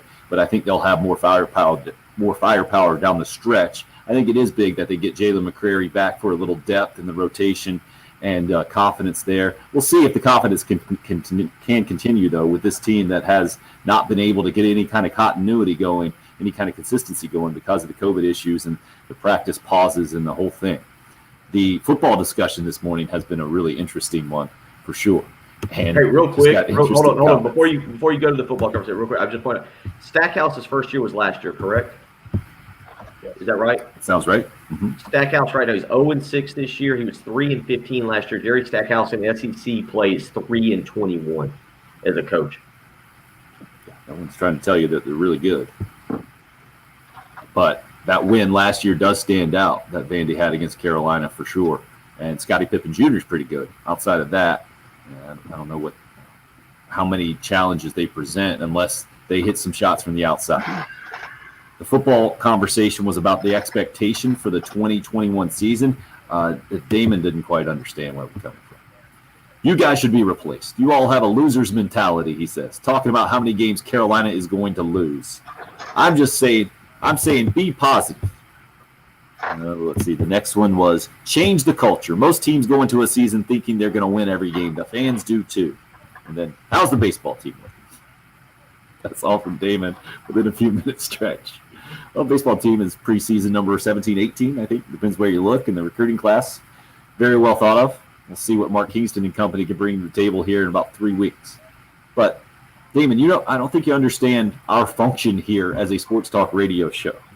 When a schedule comes out, you look at the schedule and you say, I think that's probably going to be a win. I think that's going to be a loss. That's called being realistic. That's our job. Of course, if you want to be the fan that is ultra optimistic and say you got to think you can win every game, okay. That's your job then as a fan. That's not what we do here, man. So if we're going to be replaced, I'm thinking the next guys would do the same thing. Maybe not. So six is what the number that we came up with, kind of a relatively realistic expectation for Shane Beamer and company in year number 1. But, man, there are so many question marks. One of the texters put it well. I wanted to end with this. Unfortunately, This team right now is like a 1,000-piece puzzle you got to put together. There's probably going to be a lot of cussing, headbanging, blood, sweat, and tears, frustration before we have any idea of what the team's going to be. Lower your expectations and support whatever the team becomes in year number 1. It's pretty impressive text. I don't know if it was a pretty impressive show or not, but I had fun. What about you, Bill?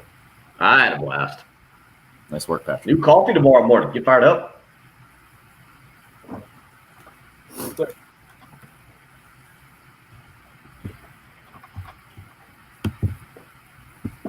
Patrick, we got to cut this. So entertaining. Good call. Yeah, I didn't know that was happening. This has kind of been like a safe zone for us there, Travis. Damon mixing it up. Love it, Damon. Love it. All right, you guys good over there? Again, I didn't take the break, so I got to pee. We're good. Bill, you staying on? You got to do some work? Yeah, he's got to record stuff. No, you can't. Sorry, I had that cut off. That's all right. Just saying bye to everybody. Appreciate you guys. Ty, I think that's a laugh. Tell Jay he's open to guest hosting. All right, we'll do, Ty. We'll do. All right. Now, hold your GameStop stock and don't call anybody animal names. That's what we've learned from today. Well, GameStop. It looks like GameStop's dropped about $105 here. But AMC. I think that's hold the line, everyone. I think that's the one we're supposed to hold on to. There. Hold on, AMC. Save the movie theaters. Yeah. Thank you, Raphael. Travis, you do as well. That's going to do it for this morning, unless you guys got anything else. All good. All right. All good. Button. We're done with the broadcast. See you guys in the morning. Subscribe to the YouTube. Oh, boy. Subscribe to the YouTube.